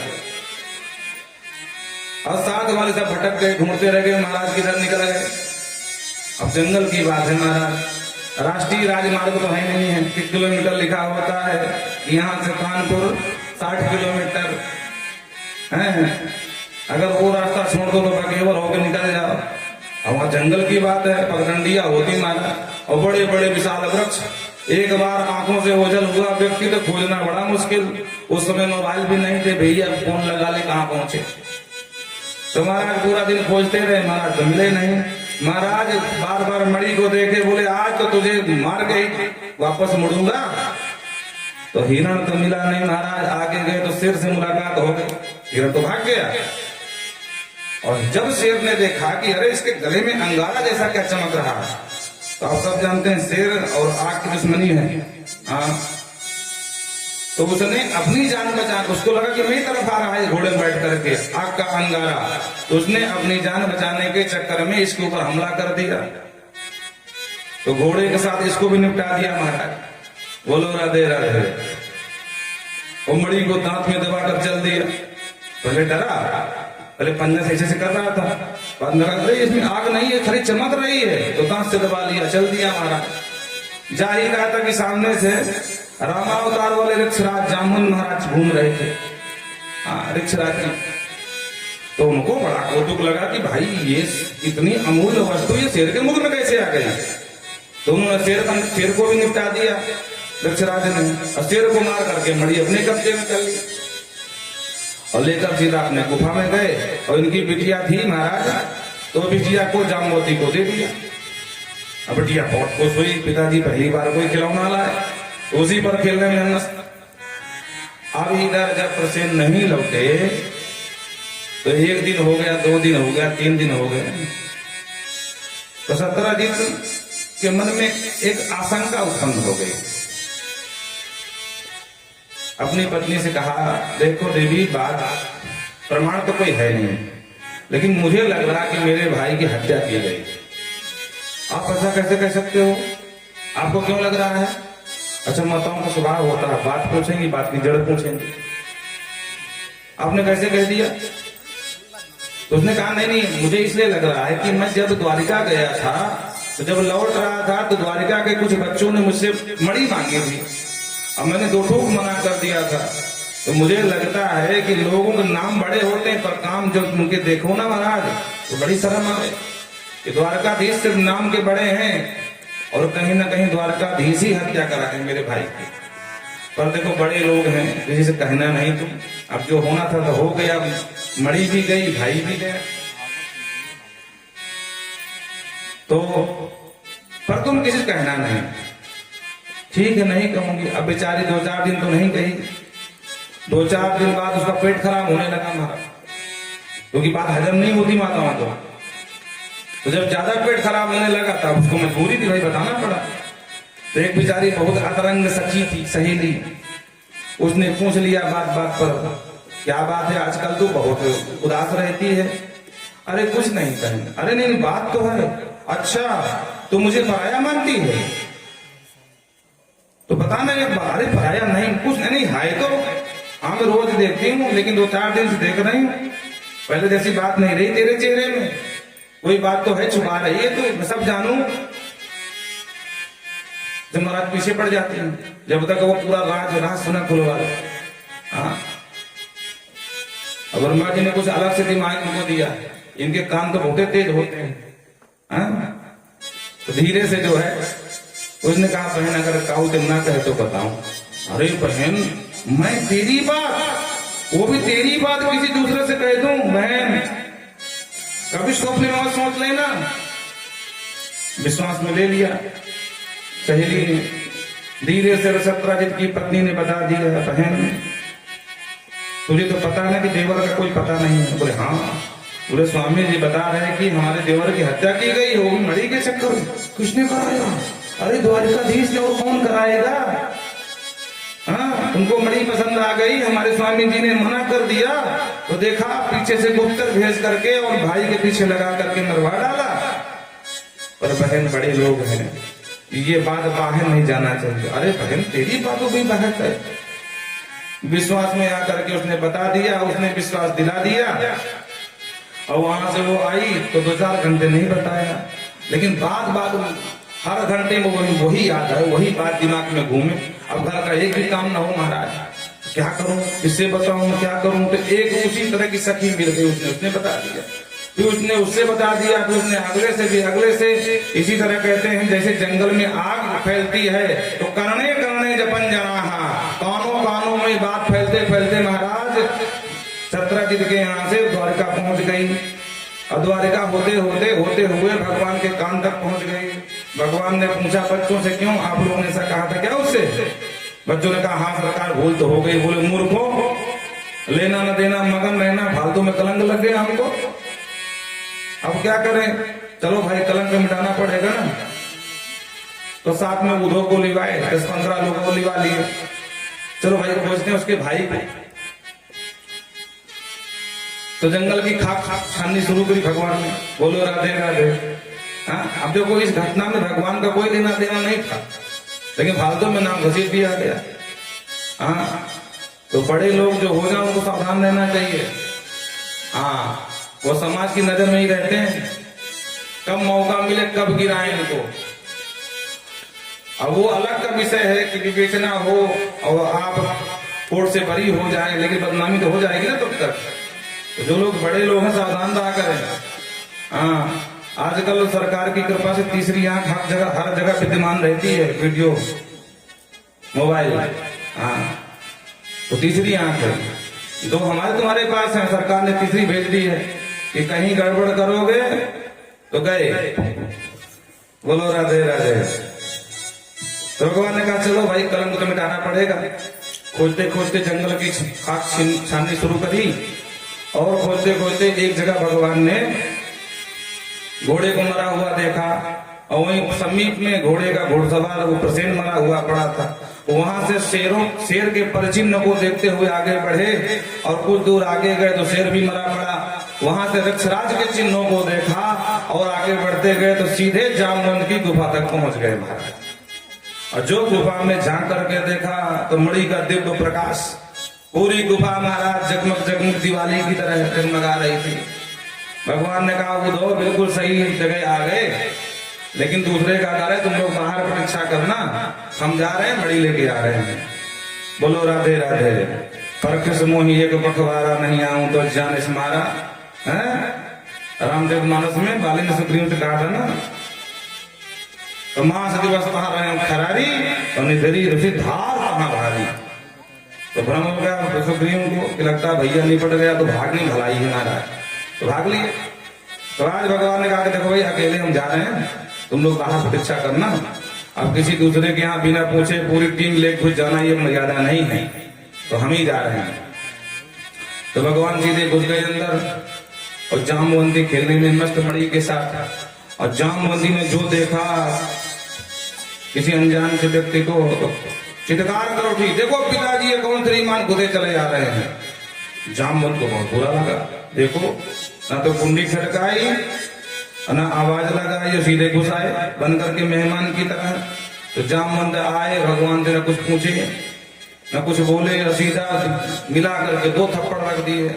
भगवान बोले वाह गजब का बल है भाई आपके हाथों में, थोड़ा हमारा भी चख लो आज फिर। तो भगवान ने बदले में 8 रख दिया। जामवंत बोला कि अरे हमारे घर भी आकर हम ही को मार रहे हैं। तो महाराज वहीं से द्वंद्व युद्धम सुतम लुब्धम भयो विजक गीतम चा। द्वंद्व युद्ध प्रारंभ हो गया। दो द्वंद्व माने दोनों के बीच में महाराज मुक्केबाजी। आजकल देखा होगा ना वो जो फाइटिंग चलती है ऐसे मारा करते हैं, सुबह सुबह टीवी में दिखाता है। ये सब विद्या हमारे शास्त्रों की है। तो महाराज भगवान और जामवंत के बीच में कोई फाइटिंग शुरू हो गई हो, जो भी हो। द्वंद्व युद्ध प्रारंभ हुआ। भगवान हमारे 4 तो जामवंत कर दे, 8 तो भगवान कर दे, 16 तो जामवंत करें, 32 तो भगवान कर दे, 64 और करते करते महाराज 26 दिन बीत गए। बोलो राधे राधे। दिन रात बराबर लड़ते रहे। देखो जरासंध के युद्ध में और महाभारत के युद्ध में अंतर है। वहां शाम हुई, शंख बजा, युद्ध विराम, पर यहाँ विराम नहीं हुआ। दिन रात बराबर भिड़े रहे दोनों योद्धा, लड़ते रहे। और जो 27वां दिन आया, भगवान ने कहा बहुत दिन हो गए भाई, अब घर भी जाना, घर के लोग परेशान होंगे, बाहर सब यदुवंशी इंतजार कर रहे हैं हमारा, कहीं घबरा ना जाए। क्योंकि सुग्रीव तो 15 दिन में भाग आया था, हमारे वाले तो महीना भर रुके भी रहेंगे। महीना भर वो रुका था। बोलो राधे राधे। तो कहीं महीना के ऊपर निकल गया तो वो भी छोड़ के ना भाग जाए हमको, तब देर करना ठीक नहीं है। तो 27वें दिन भगवान ने जो उठा के पटका ऋक्षराज जामवंत को तो नस नस झीली कर दी महाराज बुढ़े बाबा। बोलो राधे राधे। जामवंत हाथ जोड़े खड़े हो गए, बोले बस सरकार में पहचान गया, आप ही मेरे राम जी हो। राम जी के अलावा ब्रह्मांड में कोई मुझे परास्त करने वाला नहीं है। बस सरकार यहाँ आए क्यों, आने का कारण बताओ। भगवान ने कहा देखो ये मणि तुम्हारे पास और चोरी हमें लगाई जा रही, कलंक हमारे सर पर है, तो मणि लेने आए। जामवंत ने कहा सरकार कुछ भी ले जाओ पर मणि नहीं दे सकता। भगवान बोले बिना मणि के हम जाने वाले नहीं है। अब जामवंत परेशान हो गए। जामवंत ने कहा सरकार आपके मना नहीं है, पर मैं मजबूर हूँ, मैं मणि नहीं दे सकता हूँ। भगवान ने कहा ऐसी क्या बात है। बोले सरकार अब मुझे क्या पता कि किसकी मणि है, मैं तो शेर को मार कर लाया और ला करके बिटिया को दान कर दिया। अब आप जानते हैं कि बिटिया को दान की हुई वस्तु में पिता का भी अधिकार नहीं रह जाता, तो महाराज मैं मजबूर हूँ। भगवान बोले कुछ भी हो लेकिन हम बिना मणि के जाने वाले नहीं। अब ये स्थिति आ गई, क्या किया जाए क्या ना किया जाए। जामवंत का सरकार एक रास्ता मिल गया। बोले बताओ। बोले सरकार बिटिया से विवाह कर लो, दहेज में मणि ले लो। बोलो राधे राधे। तो मणि का मणि मिल जाएगी और हमारा भी भार कम हो जाएगा, हम भी छुट्टी हमको भी मिल जाएगी बिटिया के भार से। भगवान ने कहा कलंक के मिटाने के चक्कर में चाहे जो करना पड़े, बुलाओ पंडित जी, बनवाओ मंडप, करो कन्याम समर्पयामि। तो महाराज वही जंगल में मंगल हुआ और वहीं जामवंती का पानी ग्रहण किया और दहेज में मणि लिया। वहां से सब शहर से वहां से विदा हुए, लेकर के द्वारिका में आए। सत्यराजित को बुलाए, बोले देख भाई ये मणि ये देवी जी के पिताजी के पास थी और तेरे चक्कर में हमको एक दूसरी शादी भी करनी पड़ी, तो ये उठा मणि यहाँ से निकल 9-2-11। सत्यराजित बहुत शर्माया, बहुत लजाया, बहुत लाज लगी बेचारे को। मणि लेकर के जब गया तो पूरे समाज को मालूम पड़ गया, लोगों ने गाली देना शुरू कर दिया। अरे राम राम, हम तो पहले ही कह रहे थे द्वारकाधीश के पास कमी किस बात की है, पर देखो इस पापी को, द्वारकाधीश को बदनाम कर रहा था, उनको कलंक लगा रहा था, इसको शर्म नहीं आई। अरे चुल्लू भर पानी में डूब के मर जा। और महाराज स्थिति ये बन गई, इतना गाली खाने लगा कि घर से बाहर न निकले, अंदर कमरे में चुपचाप बैठा रहे। और जहां बाहर निकले तो महाराज पड़ोसी गाली देना शुरू करते। अरे देखो देखो इस अभागे का मुंह देखना भी पाप है, भगवान को कलंक लगाया।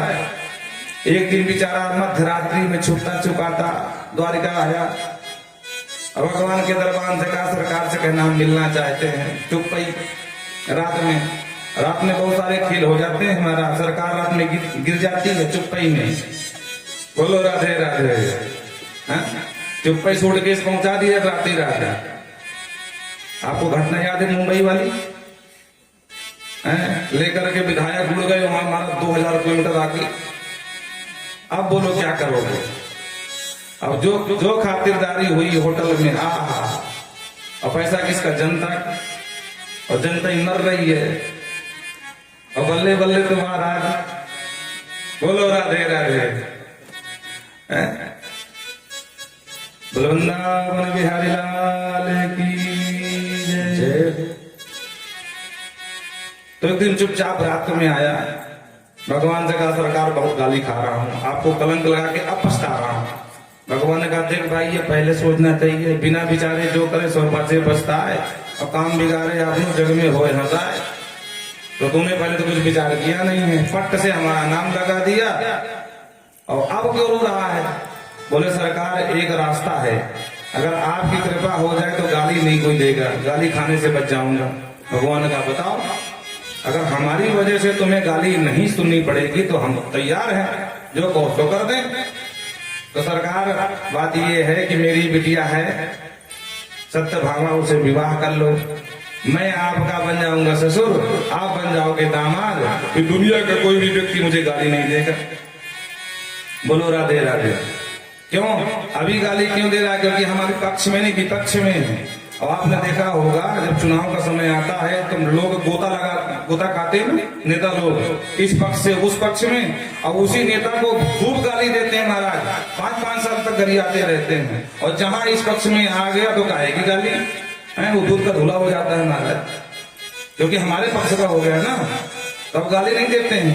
तो उसने कहा सरकार अभी मैं विपक्षी हूँ, अगर पक्षी बना लो, बिटिया से विवाह रचा लो तो गाली नहीं कोई देगा। भगवान ने कहा कोई बात नहीं भाई, अगर हमको विवाह करने से तुमको गाली नहीं पड़ेगी तो हम तैयार, लाओ बिटिया को। तो इस प्रकार से ताम सत्यभामां भगवान उपये में यथा विधि, बाबा सुखदेव कहते हैं यथा विधि सत्यभामां उपये में, लेकर के सत्यभामा के साथ भगवान का विवाह करा दिया। भगवान को दामाद बना लिया, खुद बन गया समधी, समाज में भी कोई गाली देने वाला नहीं, भैया उनके पक्ष की है, अब मत गाली देना, ससुर जी बन गए। बोलो राधे राधे।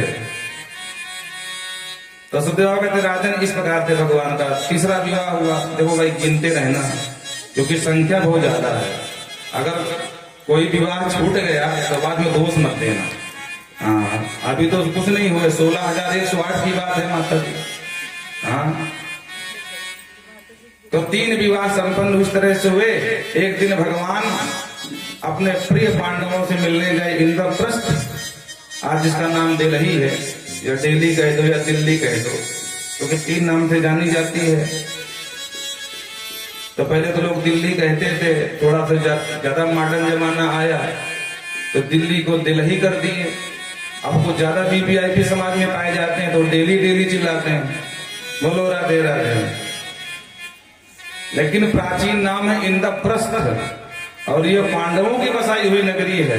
आज भी पांडवों का किला विद्यमान है दिल्ली के अंदर। हाँ बोलो राधे राधे। तो भगवान अपने प्रिय पांडवों से मिलने इंद्रप्रस्थ पधारे, जमुना किनारे टहल रहे थे, तो तब करते हुए देवी जी को देख लिया भगवान मुस्कुराए, अर्जुन जाओ देवी जी से पता करो ये क्यों तब कर रही हैं, क्या चाहिए इनको। भगवान की बात मान करके अर्जुन आगे आए, पूछ लिया देवी जी तुम कौन हो, तब क्यों कर रही हो, किसे पाना चाहती हो। तो देवी जी ने पूरा परिचय दिया, अहम देवस्य सवितुर दुहिता पतिमिच्छति विष्णुं वरेण्यं वरदं तपः परमः। सरकार में सविता की दुहिता है, सविता माने सूर्य, दुहिता माने पुत्री। मैं सूर्य पुत्री हूँ, जमुना जी में रहती हूँ, कालिंदी मेरा नाम है। तो देवी जी तब क्यों कर रही हो, विष्णुं वरेण्यं, भगवान विष्णु को पति रूप में पाने के लिए तपः परम आस्थिता। अर्जुन मुस्कुराए लौट गया, बोले सरकार आजकल आपकी बृहस्पति बहुत जोरदार चल रही है, ये देवी जी आपको पाने के लिए तब कर रही हैं। बोलो राधे राधे। बिटिया की जन्म पत्री में शुक्र अगर जोरदार हो तो उसके विवाह के योग बन जाते हैं। अब अगर किसी लड़के की कुंडली है और उसमें गुरु जोरदार है, बलवान है, या गोचर में कहीं प्रथम स्थान में आ जाए, या सप्तम में गोचर कर जाए, या पंचम में या एकादश भाव में, तो विवाह की संभावना बन जाती है। और यही जोड़ करके पंडित बताया करते हैं ब्राह्मण लोग, मेघ वृक मिथुन कर्क सिंह कन्या, अभी नहीं होगा अगले साल होगा। बोलो राधे राधे। तो अर्जुन ने कहा सरकार आजकल आपकी बृहस्पति बहुत जोरदार चल रही है, ये देवी जी आपके लिए तब कर रही है। भगवान मुस्कुराए, बोले जान पहचान करो देवी जी से। बोले चलो। तो जमुना नदी के किनारे ही जान पहचान हो गई और बढ़िया अपने प्रिय पांडवों की अगुवानी में भगवान ने पानी ग्रहण कर लिया, हाथ पकड़ कर रथ में बिठा लिया और लेकर के द्वारका पहुंचे। और इस प्रकार से सानंद विवाह संपन्न हुआ कालिंदी मैया के साथ। बोल कालिंदी कृष्ण भगवान की जय। एक महाराज बिंद और अनबिंद नाम के दो भैया थे। बिंद था राजा, अनबिंद उनका संरक्षक। और इनकी बहन जी थी, बड़ी सुंदर थी, नाम था देवी मित्रविंदा। तो वस्तुतः ये चाहते थे कि हमारी बहन दुर्योधन को ही अपना पति बना ले, वरमाला दुर्योधन के गले में डाले। अच्छा, पूर्व काल में परंपरा रही क्षत्रियों में, विशेष रूप से राजपूतों में, कि विवाह के पहले स्वयंवर जरूर होता था। और वो अलग बात है कि पहले से बता दिया जाता था कि देखो बिटिया, स्वयंवर दिखावे के लिए करेंगे, पर वरमाला उसी को बनाना जिसको हम बता रहे हैं, गड़बड़ मत करना। बोलो राधे राधे। हाँ, तो भाइयों की इच्छा थी कि दुर्योधन गले में जयमाला डाल दे बहन जी। तो भाइयों ने समझाया, बहन जी हम तुम्हारा स्वयंवर तो रचाएंगे, पर वरमाला दुर्योधन के अलावा खबरदार किसी गले में डालना नहीं, क्योंकि दुर्योधन आजकल महाराज 100 भाइयां हैं, उन खुद के पिता राजा बने बैठे हैं, अब वैभव की कोई कमी नहीं है। और अगर हम उनको अपना बहनोई बना लिए तो हमारा जो राजनीतिक संबंध है वो मजबूत होगा। और अगल बगल के जो छोटे मोटे राजा हैं जो बात बात में आंख दिखाते हैं, तो इनसे थोड़ा भय दूर हो जाएगा, हमें दुर्योधन का सपोर्ट प्राप्त हो जाएगा, सहायता। ठीक है भैया, आप जो कहो सो मैं करूंगी। पर वो हृदय से द्वारकाधीश को पसंद करती थी। और स्वयंवर की जानकारी कहीं घूमते घुमाते हमारे छल छबीले ठाकुर जी को प्राप्त हो गई। तो ठाकुर जी पहुंच गए, भाई स्वयंवर में किसी को मना नहीं कर सकते हो, आपने स्वयंवर रखा है तो सब लोग पहुंचेंगे। तो जैसे ही महाराज मित्रविंदा लेकर के हाथ में जयमाल घर से दिल्ली से बाहर आई, तो सारे राजा बैठे थे, तो सामने से द्वारकाधीश आते दिखाई पड़े। और जो सरकार की छल छबीली चितवन को देखा तो बावरी हो गई मित्रविंदा महाराज। भगवान की रूप माधुरी का दर्शन किया तो भैया से किए सबरे वादा भूल गई और दुर्योधन की जगह द्वारकाधीश के गले में वरमाला डाल दिया। और जो भैयाओं ने देखा, अरे राम राम, बहन जी ने सब गड़बड़ कर दिया, ये क्या किया बहन जी ने, अरे मारो छलिए कोई कहां से आ गया बीच में। तो महाराज वहीं पर अर्जुन उस पर स्थित थे, अर्जुन सरकार को पहचानते ही थे। अर्जुन ने कहा, सरकार चिंता मत करो, आपका शिष्य यहीं पर है, आप तो प्रेम से भाभी जी ले पधारो, इनसे हम निपटेंगे। और वहां दुर्योधन, कर्ण, भगवान बड़े बड़े महारथी, दुशासन सभी थे। अर्जुन ने अकेले सबको परास्त कर दिया महाराज। और भगवान लेके मित्रविंदा का हाथ पकड़ के वहां से नौ दो गया। हाँ, ठाकुर जी पहुंचे द्वारिका और वहां मित्रविंदा जी से साथ विवाह संपन्न किया। ये भगवान का पंचम विवाह था। एक थे महाराज कौशल नरेश, इनका नाम नग्नजित भी था। महाराज नग्नजित नाम क्यों पड़ा? बोले आजकल जो नंगे बाबा होते हैं ना, उनको जीत लिया था। ये नंगे बाबा कौन है? बोले जो जैन संप्रदाय के लोग हैं वो नंगे ही होते हैं। बोलो राधे राधे। इनको शास्त्रार्थ में जीत लिया था जैनियों को, तो नाम पड़ गया नग्नजित। इनकी बेटी थी महाराज नागनजिती। वैसे पिता के नाम से जोड़ करके लोग देखें तो नागनजिती था, लेकिन सत्या नाम था इनका, सत्या भवतस्य कन्या। महाराज के पास साल बहुत बृहद साण थे और महाराज की प्रतिज्ञा थी कि जो भी राजकुमार आएगा और एक साथ एक रस्सी में सातों बैलों को नाथ को दिखाएगा, उसी के साथ हम अपनी प्रिय पुत्री सत्या का विवाह करेंगे। महाराज की प्रतिज्ञा सुन करके बड़े बड़े राजकुमार एक से एक बलशाली पहुंचे और प्रतिज्ञा के अनुसार जब बैलों का सामना करते तो बैल महाराज सींगे पहनी सींगे और बेग से दौड़ते तो किसी का हाथ टूट जा, किसी के सर फूटता, किसी के पेट फाट जाता महाराज। तो जाते थे विवाह करने और वहां से घायल होके आते थे महाराज, घायलट में भर्ती होने के लिए। हाँ, ये स्थिति बन जाती। इस प्रतिज्ञा की खबर कहीं ठाकुर जी को लग गई। ठाकुर जी तो बचपन से ग्वारिया थे, जंगल में भटकने वाले, गाय बछड़ों के बीच खेलने वाले। बोले ये कौन सी बड़ी बात है, अभी हम गए। अब भगवान गए और एक साथ अपने एक रूप के 7 रूप बनाया, एक रस्सी में 7 को नाथ के दिखाया। महाराज कौशल नरेश नग प्रसन्न हो गए। सरकार आपने प्रतिज्ञा पूरी की, प्रतिज्ञा के अनुसार ये बिटिया आपकी। तो सहर्ष महाराज सत्या देवी से विवाह संपन्न किया और लेकर के पधारे महाराज द्वारिका। इस तरह से भगवान का 6वां विवाह हुआ। एक थी देवी स्तुत कीर्ति, जो रिश्ते में तो महाराज ठाकुर जी की द्वारकाधीश की बुआ जी लगती थी, पर इन्होंने राजन अपनी बेटी भद्रा को समर्पित किया था। महाराज ने पूछ लिया राजन ने कि बुआ जी अपनी बिटिया क्यों चाहती भाई, ये कैसा विवाह है? बोले राजन देखने में तो विवाह थोड़ा उचित नहीं रहा, लेकिन जब भी द्वारकाधीश को देखती शुद्ध कीर्ति तो मन में विचार करते काश ये मेरा बेटा हो। बोलो राधे राधे। पर मेरा बेटा तो हो नहीं सकता, बेटा तो देवकी का ही होगा, क्या करूं? तो एक दिन बैठे बैठे सोचा कि दामाद भी बेटे तरह होता है, क्यों ना अपनी बिटिया ब्याह दूं और उसको दामाद बना के बेटे का वात्सल्य बांट दूं। तो बुआ जी की ही याचना पर, बुआ जी के विशेष अनुग्रह पर ठाकुर जी ने अनुमति दे दी और इस तरह भद्रा के साथ विवाह हो गया। राजन एक बार भगवान प्रतिबिंब देख करके चक्र में घूमती हुई मछली का भेदन किया था, लक्ष्मणा नाम की राजकुमारी के साथ विवाह संपन्न कराया था। इस तरह भगवान के 8 विवाह तो पृथक पृथक हुए, पर 16,100 विवाह एक साथ हो गए। महाराज सुखदेव ने पूछ दिया, महाराज इतनी बिटिया कहाँ मिल गई और इतने विवाह क्यों करने पड़े भगवान को 16,100 एक साथ? जरा विस्तार से बताओ। तब कथा पर विस्तार किया। राजन एक दिन नारद जी पधारे भगवान की द्वारिका। भगवान से बोले वाह, आप अपने घर में मस्त हो, यहाँ 16,108 कन्याएं बिचारी अबलाएं जेल में बंदी हैं, आपको खबर नहीं है? भगवान ने पूछ लिया कहाँ? बोले सम्राट भौमासुर नाम के दैत्य के यहाँ, और आपको पुकार रहे हैं, आप बचाओ जा करके।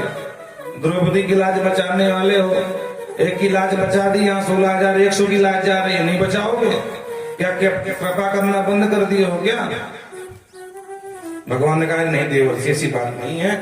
और सत्यभामा को साथ में लिए असभार्यो गरुणारूढ़ प्राग ज्योतिस्फुरम हो, अपनी भार्या सत्यभामा को साथ में लेकर के गरुड़ में बैठ करके प्राग ज्योतिषपुर का रहने वाला था ये दैत्य भौमासुर। भूमि का पुत्र होने के नाते लोग भौमासुर कहते थे, वास्तविक नाम इसका नरकासुर था महाराज। और इसका जो नगरी थी वो समुद्र के बीच में थी। बोलो राधे राधे। एक टापू पर, द्वीप पर। इसके नगर में प्रवेश करने का मात्र एक दरवाजा, लंका में तो 4 दरवाजे थे, 4 दरवाजों से बंदर भालू अंदर घुसे थे। बोलो राधे राधे। मानस के जानकार हो, जानते हैं 4 दरवाजे लंका में थे, उत्तर पश्चिम दक्षिण, इस प्रकार से पूर्व। पर इसके यहाँ मात्र एक दरवाजा, जिसको आना जाना इसी से आओ, दूसरा कोई गेट नहीं है। और वहां पर भी इतना जोरदार पहरेदारी कि मुर नाम का दैत्य सुरक्षा में खड़ा, जिसके 5 मुख। बोलो राधे राधे। 4 मुख तो वैसे 4 दिशाओं को देखें, एक मुख ऊपर लगा ताकि ऊपर आकाश से कोई बम आदि न फेंक दे महाराज, ऊपर की मतलब निगरानी करने के लिए। बोलो राधे राधे। और बहुत बलिष्ठ था ये मुर। भगवान जैसे ही इसके नगर में प्रवेश करने को चाहे तो शंख बजा दिया, और जो शंख ध्वनि सुना मुर, तो पहले तो सो रहा था, अभी जाग गया, कौन है? और ध्यान से देखा तो गरुड़ पर सवार होकर के द्वारकाधीश तो पूरे ताकत के साथ ही सामना किया भगवान द्वारकाधीश का। बहुत भयानक युद्ध हुआ था। अंत में द्वारकाधीश ने अपने सुदर्शन के माध्यम से इसका शीश काट दिया और मुर का भी उद्धार कर दिया। मुर का उद्धार करने से भगवान का एक नया नाम जुड़ गया, मुरारी। मुर के अरि कौन? द्वारिकाधीश, नाम बड़ा मुरारी। बोल मुरारी भगवान की जय। अंदर गए भौमासुर को ललकारा, सावधान भौमासुर, युद्ध के लिए तैयार हो जा। भौमासुर ने तो पहले ध्यान नहीं दिया, अरे बोले कौन पागल आ गया फालतू चिल्लाने, इसके लिए तो मेरा मुर काफी है। आदेश दिया जाओ मुर से बोलो उसको निपटाए। तब सैनिकों ने कहा सरकार मुर देवता पहुंच गए, मुर दैत्य तो पहुंच गया, पधार गए ऊपर। तब इसको धक्का लगा, अरे मुर को मार दिया। बोले हाँ, इसका मतलब बलिष्ठ सामने ऐसा शत्रु जो आया है। तो पूरी शक्ति के साथ सामना किया और अन्न में परास्त हुआ। भगवान ने सहन शक्ति के साथ इसका वध कर दिया और जाकर के जितनी बंदी थी कन्याएं उनको मुक्त कर दिया। भगवान ने कहा देवियों आज से आप सब मुक्त, जिसको जहां जाना है प्रेम से जाओ। समस्त कन्याओं ने हाथ जोड़ लिया। बोले सरकार पहली बात तो हमारे माता पिता हमें अपनाएंगे नहीं, क्योंकि इस दुष्ट के यहाँ बंदी बन के रहेंगे। कदाचित अगर मैया बाप अपना भी लें तो दुनिया का कोई भी वर हमें अपनाने से रहा नहीं, तो कलंक लगा है। तो हम कहां जाएं? हमको तो लगता है इसी विशाल सागर में, समुद्र में अपने आप को विसर्जित कर लें, क्योंकि सागर के अलावा हमारे पास कोई मार्ग नहीं है। भगवान ने कहा देवियों चिंता मत करो, जिसके लिए दुनिया के सब दरवाजे बंद हो जाते हैं उसके लिए मुझ द्वारकाधीश के दरवाजे हमेशा खुले रहते हैं। अगर तुम लोग चाहो तो प्रेम से हमारे साथ चल सकती हो। सबने मन में विचार किया कि अगर इनके साथ ऐसे जा रही हैं तो समाज हमको फिर भी कलंक लगाएगा। तो सबने कहा सरकार एक शर्त है। बोले क्या? बोले आपको विवाह करना पड़ेगा। बोले हाँ हम तैयार हैं। साहब स्वीकार कर लिया। बोलो राधे राधे। अब आप लोग विचार करो, सामान्य सा व्यक्ति होता है तो ऐसी कन्याओं को नहीं अपनाता। समाज में बहुत सारी कन्याएं हैं जो मजबूरी बस वैश्यालय तक पहुंच जाती हैं। अगर वो बेचारी चाहे भी कि लौट के हम समाज में जुड़ जाएं तो कोई नहीं अपनाएगा उनको। भगवान बनना बहुत कठिन है, भगवान बन के सबको अपनाना। आजकल तो नए नए भगवान बन रहे हैं, नए नए विज्ञापन छप रहे हैं। कोई भी समस्या हो फटाफट ही फलाने भगवान से समाधान लो, और खूब प्रचार विज्ञापन चल रहा है। भगवान बनना हो तो 3 काम कर लो, भगवान बन जाओगे। क्या? बोले सबसे पहले तो मीडिया को संभाल लो, क्योंकि मीडिया से अगर संबंध अच्छे हो गए तो जहां टीवी खुली तहां आप ही आप दिखाई दोगे महाराज, सुबह से शाम तक। अगर एक फिल्म भी चलेगी तो कम से कम 500 बार आपकी फोटो दिखाई जाएगी, फलाने महाराज जी हैं। जब भी विज्ञापन आता है प्रचार, तो पहले मीडिया को संभाल लो। दूसरा बोले ऐश्वर्य भी होना चाहिए भाई। महाराज का अगर ऐश्वर्य नहीं है, साथ में चिले चपाटी न चले हैं तो कोई नहीं पूछता है। जितना ऐश्वर्य होगा, अच्छा कलयुग में तो वैसे भी कहा है, जाके नख सिख जटा विशाला सोई प्रसिद्ध तापस कलिकाला।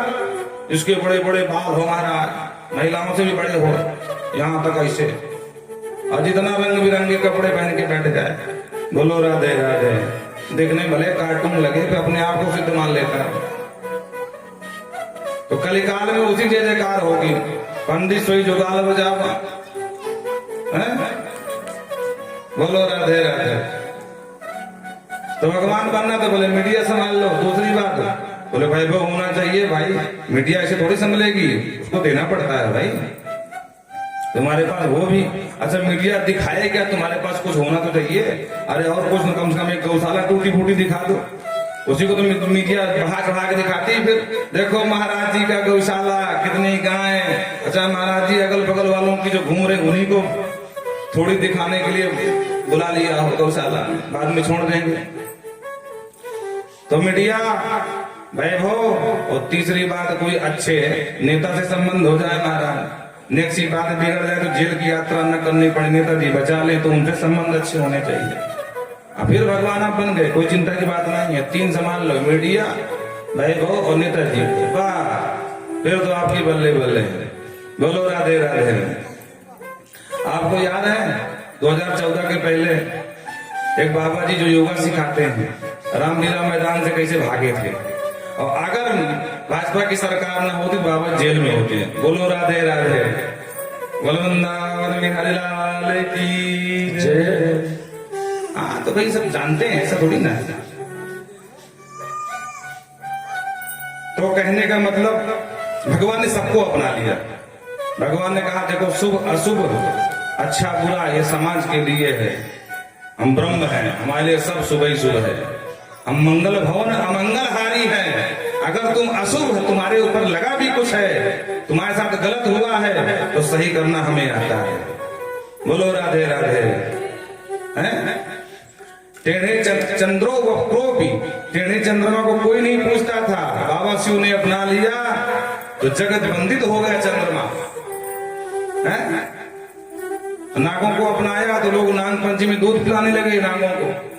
नहीं बाबा ना अपनाते तो भुजगेंद्र हारम सदा वसंतम हृदयारविंदे भवम भवानी सहितम नमामि। अगर बाबा भुजग का हार ना पहने होते तो नामों कौन सम्मान करता। तो अशुभ समाज के लिए होता देवी, देवियों मेरे लिए नहीं है। अगर तुम सबकी इच्छा है तो हम तुम्हारे पति बनने को तैयार हैं। तो सबने स्वीकृति प्रदान कर दी सरकार, हम भी आपकी पत्नियां बनने को तैयार हैं। चलो बैठो गरुड़ में। और सबको एक साथ लेकर आए द्वारिका में, सबके साथ 16,101 अलग अलग रूप बना करके 16,100 कन्याओं से विवाह संपन्न किए। इस प्रकार से 16,100 विवाह एक साथ हुए, 8 विवाह अलग अलग हुए और पूरे विवाह हो गए 16,108। और ये थे हमारे द्वारकाधीश के ठाठ। बोलो राधे राधे। हाँ प्रत्येक रानी से 10-10 बेटा, एक बिटिया भाई। अब गुणा हिसाब किताब लगा लेना। हाँ 16,108 गुणित 10 कितने हो गए? 1,61,080। अब जो भी हो, अभी एक एक बिटिया जोड़ लो 16,108। ऐसे करते करते एक दिन स्थिति ये बन गई कि सिर्फ भगवान के परिवार की जनसंख्या 56 करोड़ पहुंच गई। आजकल हम लोग नारा देते हैं हम दो हमारे दो, क्यों? क्योंकि जनसंख्या बहुत बढ़ रही है। अच्छा उसके हिसाब से देखा जाए तो भगवान के ही परिवार की जनसंख्या इतनी ज्यादा थी जो यूपी में नहीं है। पूरी यूपी की जनसंख्या जोड़ ली 56 करोड़ नहीं पहुंचेगी। अब भगवान अकेले परिवार के मालिक 56 करोड़ के थे। इसीलिए भगवान को 56 भोग लगाया जाता है कि कम से कम एक भोग में तो 1 करोड़ लोग पाले। लोग राधे राधे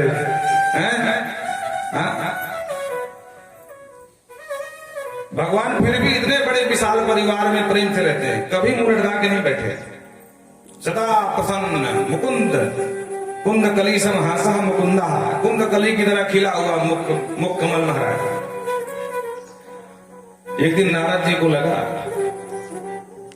कि जरा देख के आऊं सरकार की स्थिति क्या है। हम विवाह करने गए थे, इनसे सुंदरता मांगे, उनको बंदर बनाया था, आज मौका अच्छा है। बोलो राधे राधे। आज मौका अच्छा है, हम भी घर मिल के आग लगाएंगे। तो नारद जी आए और रुक्मणी मैया के महल में गए और सुंदर पारिजात का पुष्प लेकर के आए। रुक्मणी मैया को किया प्रणाम, भगवान को किया प्रणाम और भगवान को कहा सरकार ये पारिजात का पुष्प है और मैं देवराज इंद्र की सभा से आ रहा हूँ, वहीं से ला रहा हूँ। मैंने सोचा विशेष पुष्प है सरकार को भेंट कर दूं। वैसे सरकार एक बात बोलूं, बुरा न मानना, लेकिन रुक्मणी मैया के लायक है पुष्प, उन्हीं के केसों पर अच्छा लगेगा। और रुक्मणी मैया सामने खड़ी तो भगवान की क्या हिम्मत के मना कर दे कि नहीं हम सत्यभामा को देने। तो बेचारे मजबूरी में हाँ बिल्कुल क्यों नहीं। और भगवान तो मुस्कुरा रहे, हाँ नारद जी हम समझ रहे हैं तुम क्या सोच रहे हो। तो रुक्मणी मैया को भगवान ने समर्पित कर दिया, केसों में कूद दिया। नारद जी प्रणाम किए, सरकार अपने राम को श्राप लगा है, 2 घड़ी ज्यादा टिक सकता नहीं हूँ और राम राम कह के चल रहा हूँ, फिर कभी मिलूंगा। ठीक है जाओ। और चुपचाप उस गेट से निकले और सत्यभामा गेट में घुस गए। माता जी प्रणाम। अरे नारद जी बहुत दिन बाद दिखाई दिए। हाँ माता जी आया था, देवराज इंद्र की सभा से आया था और बड़ा विशेष पुष्प लाया था माता जी, उसका नाम पारिजात है और उस पुष्प की विशेषता यह है कि उसमें सुगंध कईयों महीना बनी रहती है, मुरझाता भी नहीं माता जी। बड़ा सुंदर लग रहा था। अब मेरी इच्छा थी आपको समर्पित करूं और द्वारकाधीश मांग लिया। और जरूर देख लेना, माता रुक्मणी के केशों पर बहुत अच्छा लग रहा है देखने में। अब सत्यभामा को लगा, अरे सरकार ने आपकी इच्छा थी हमको देने, बोले हाँ, पर सरकार मांग लिए। बोले नहीं नहीं, रुक्मणी ज्येष्ठ पट्टमहिषी है, बड़ी रानी है, रुक्मणी का अधिकार पहले। तो माता जी मैं तो दास हूँ सरकार का, उनका किंकर हूँ, उनकी कैंकर्ता करता हूँ, मैंने उनको दे दिया। पर माता जी मेरी एक विनती आप देखना जरूर, माता रुक्मणी के केशों पर बहुत सुंदर लग रहा है पुष्प। और नारद जी प्रणाम करके निकल लिए। बोलो राधे राधे। अच्छा, सत्यभामा के यहाँ से चामंतक नाम की मणि दहेज में मिली थी, जो 8 बार सोना देती थी। सत्यभामा के महाराज छसा कुछ अलगे रहते थे। अच्छा, जो महिला को ज्यादा दहेज मिल जाता है ना, हाँ, उसके भाव नहीं मिलते फिर माई ससुराल में। बोलो राधे राधे। बात बात में सुनाती है, अरे घर में कुछ नहीं था, ये सोफा देखो, ये बेड देखो, ये अलमारी देखो, ये फ्रिज देखो, सब मेरे पिता ने दिया है, नहीं तो पूरा घर जो है मरघट लग रहा था। बोलो राधे राधे। तो सत्यभामा बात बात में पकड़ जाती हूँ। इतने में नारद जी प्रणाम करके निकल, नारद जी को आग लगाना था और निकल लिया महाराज। इतने में पीछे से भगवान आए। सत्यभामा का जो मुख देखा, दोपहर के 12 बज रहे हैं। भगवान समझ गए नारद जी आए और अभी अभी यहाँ से भागे, आग लगा गए। भगवान देर से मुझसे, सत्यभामा क्या हुआ? बोले बात मत करो, तुम शांति रहना। अरे बताओगे कुछ? बोले क्या बताना है? नारद जी आए थे। बोले हाँ आए थे। पुष्प लाए थे पारिजात का? बोले हाँ लाए थे। तो जब वो हमको देना चाहते तुमने क्यों मना किया? भगवान ने, हमने क्या मना किया? अरे देवी वो खुद हमको समर्पित किया, तो आपको हमको देना चाहिए ना। देवी वो कह रहा था कि मां रुक्मणी के ऊपर अच्छा लगे, तो हम कैसे मना करते रुक्मणी को? वो नारद जी हमसे ऐसा बोले कि हम आपको देने, यार भगवान ने मांग लिया है। भगवान समझ गए कि इस समय जितना सफाई देंगे उतने ही फंसेंगे। बोलो राधे राधे। क्योंकि नारद जी जैसे किसी घर में आग लगाते और फिर झगड़ा ना हो, ये हो ही नहीं सकता। भगवान ने बात संभाली। भगवान ने कहा, अरे पागल, अरे रुक्मणी को तो खाली एक पुष्प दिया हूं, आपको तो मैं पूरा पारिजात वृक्ष ला के देने की योजना बना रहा हूं, क्यों गुस्सा हो? सही बोले? बोले हाँ, तो जाओ लेके आओ ना। बोले नहीं, आज चलो, अभी चलो। बोलो राधे राधे। अब माताओं का स्वभाव है, हट कर जाए महाराज, इनकी हट धर्मता बहुत ज्यादा होती है। हट कर जाए कि नहीं आज ही चाहिए तो चाहिए। हाँ, अगर मायके जाना तो जाना, नहीं तो फुलके बंद। जाओ किचन में घुस जाओ, अपने हाथ से बना खा लोगे। बोलो राधे राधे। तो अभी चलो। भगवान ने कहा, देखो देवी, भौमासुर का मैंने वध किया था, तो देवराज इंद्र का कुंडल और देव माता अदिति के कुंडल, देवराज इंद्र का छत्र उस मूर के पास था, तो हमको वापस करने जाना है। तो आज समय नहीं, फिर कभी जाएंगे, देव माता अदिति के कुंडल वापस करेंगे, इंद्र का छत्र लौटाएंगे, वो आते समय आपका पौधा ले आएंगे। बोले ना, चलना है तो आज चलो, मैं भी साथ में चलूंगी, तुम्हारा कोई भरोसा नहीं मुझे। बोलो राधे राधे। तो भगवान तो नहीं चाहते थे जाना, पर जाना पड़ा। और ये तो बिल्कुल नहीं चाहते थे कि इनके देवी जी के साथ जाएं, और देवी जी को लेके जाना पड़ा। देवी जी को लेके पहुंचे वहीं। देवराज इंद्र का छत्र वापस किया, देव माता अदिति के कुंडल वापस किया। इंद्र भूर भूर प्रशंसा कर उठे, सरकार आपकी कृपा से मेरा छत्र वापस मिला, मेरी मैया के कुंडल वापस मिल गए, सरकार आपकी बहुत कृपा हुई। और जाते जाते अगर कुछ आपको चाहिए देव लोक से तो बता दीजिए, आपके लिए मना कुछ नहीं है। और जो इंद्र ने कहा कि आप मांग लीजिए, तो बगल से दबाना, मांगो ना, खुद तो कह रहे देने की बात कर रहे हैं, हम रुको मांग लेंगे। अरे मांगो, जब देने को तैयार है तो आप तो संकोच कर रहे, मांग लो एक बार। भगवान ने बात संभाली। भगवान ने कहा, देखो देवराज, हमको ऐसे कुछ चाहिए नहीं, पर आप का जो ये पारिजात है, ये हमारी देवी जी को बहुत भा गया। तो अगर देना है तो फिर हमको ये पारिजात का वृक्ष दे दो। देवराज इंद्र देने के लिए हाँ ही करने वाले थे कि बगल से सची ने कहा देख रहे हो ये हमारे केसों का जो गजरा है इसी पारिजात का है। एक ही पेड़ निकला था समुद्र मंथन से, अगर ये चला गया तो मेरे केस सोने हो जाएंगे, गजरा फूल कहाँ मिलेंगे। मना करो और कुछ मांग ले। इनने कहा सरकार वैसे आपको मना तो बिल्कुल नहीं कर सकते, लेकिन ये देव संपत्ति है और मृत लोग के लिए हम कैसे दे दें, इसलिए सरकार क्षमा चाहता हूँ। आपको मना करने में थोड़ा दुख तो लग रहा है, कष्ट भी हो रहा है, शर्म भी आ रही है, लेकिन क्या कर सकते हैं सरकार, और कुछ मांग लो। भगवान ने कहा देखो देवराज, हमने पहले कहा था कि हमको चाहिए नहीं, तुमने कहा नहीं मांग लो, हमने मांग लिया। अब तुम सहजता से दोगे तब ले जाएंगे, और अगर तुमसे युद्ध भी करना पड़ा तब भी हम पारिजात लेके ही जाएंगे। सत्यभामा ने, देवी सची ने कहा कुछ भी हो जाए, अगर पारिजात गया तो समझ लेना तुम घर में बताऊंगी तुमको मैं। इंद्र ने कहा सरकार आप चाहे युद्ध करना पड़े सावधान हो जाओ। और महाराज वहीं पर देवराज इंद्र के साथ भगवान का युद्ध प्रारंभ हो गया।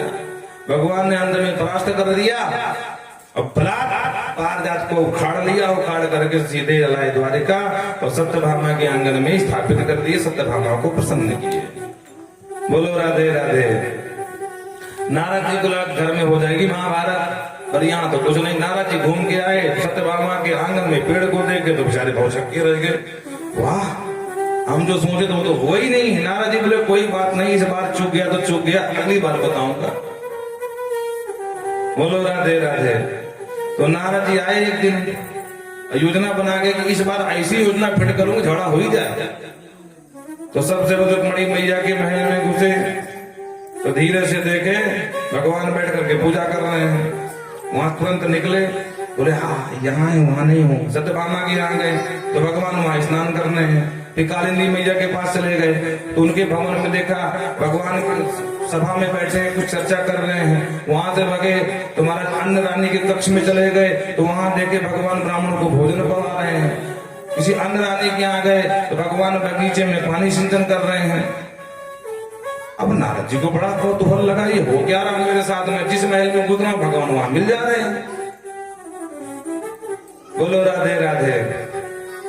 तो नारद जी ऐसे ही दूसरे रानी के पास जा रहे थे, बीच बस्ती से होकर के दूर घर था, तो वहां से देखे एक बहुत लंबी चौड़ी देवी जी घूंघट के चली आ रही हैं। तो नारद जी भी जल्दी में थे और भगवान देवी जी बने थे, महाराज महिला का रूप लिए थे। तो रास्ते में टकरा गए दोनों। नारद जी ने कहा माता जी क्षमा करना देवी जी, हमसे भूल हो गई। भगवान ने अपना घूंघट खोल दिया तो देवी के रूप में सरकार खड़े हैं और नारद जी बिल्कुल भौचक्के हो गए। नारद जी ने कहा सरकार मेरी बात समझ में नहीं आई, आज मैं जहां जा रहा हूं वहीं आप मुझे मिल जा रहे हो, बात क्या है। नारद जी ने कहा बेटा जब तेरे बाप को हम समझ में नहीं आए, तुम्हें कहां समझ में आने वाले हैं। बोलो राधे राधे। तुम्हारे बाप ब्रह्मा जी भी हमारी परीक्षा लेने आए थे, हमारे गाय बछड़ा चुरा ले गए थे, हमने स्वयं गाय बछड़ा बना करके 1 साल तक लीला करते रहे, और तुम्हारे पिता को समझ में नहीं आए, तुम हमको क्या समझोगे। बोलो राधे राधे।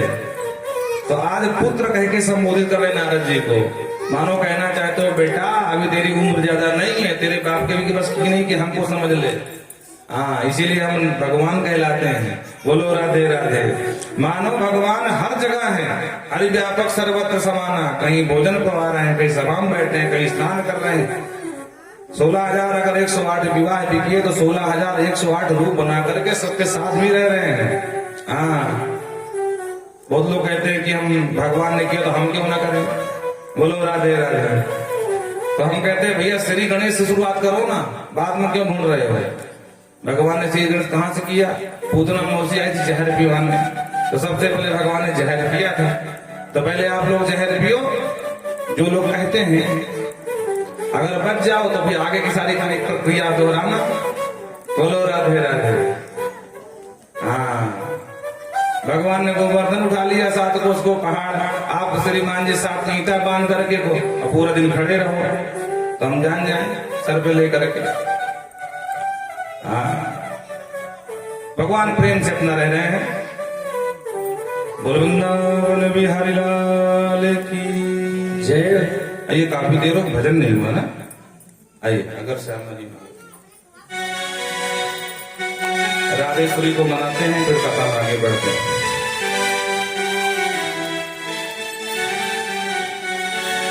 अरे अगर श्यामा जू ना होती तो हम जैसों का क्या होता। अगर श्यामा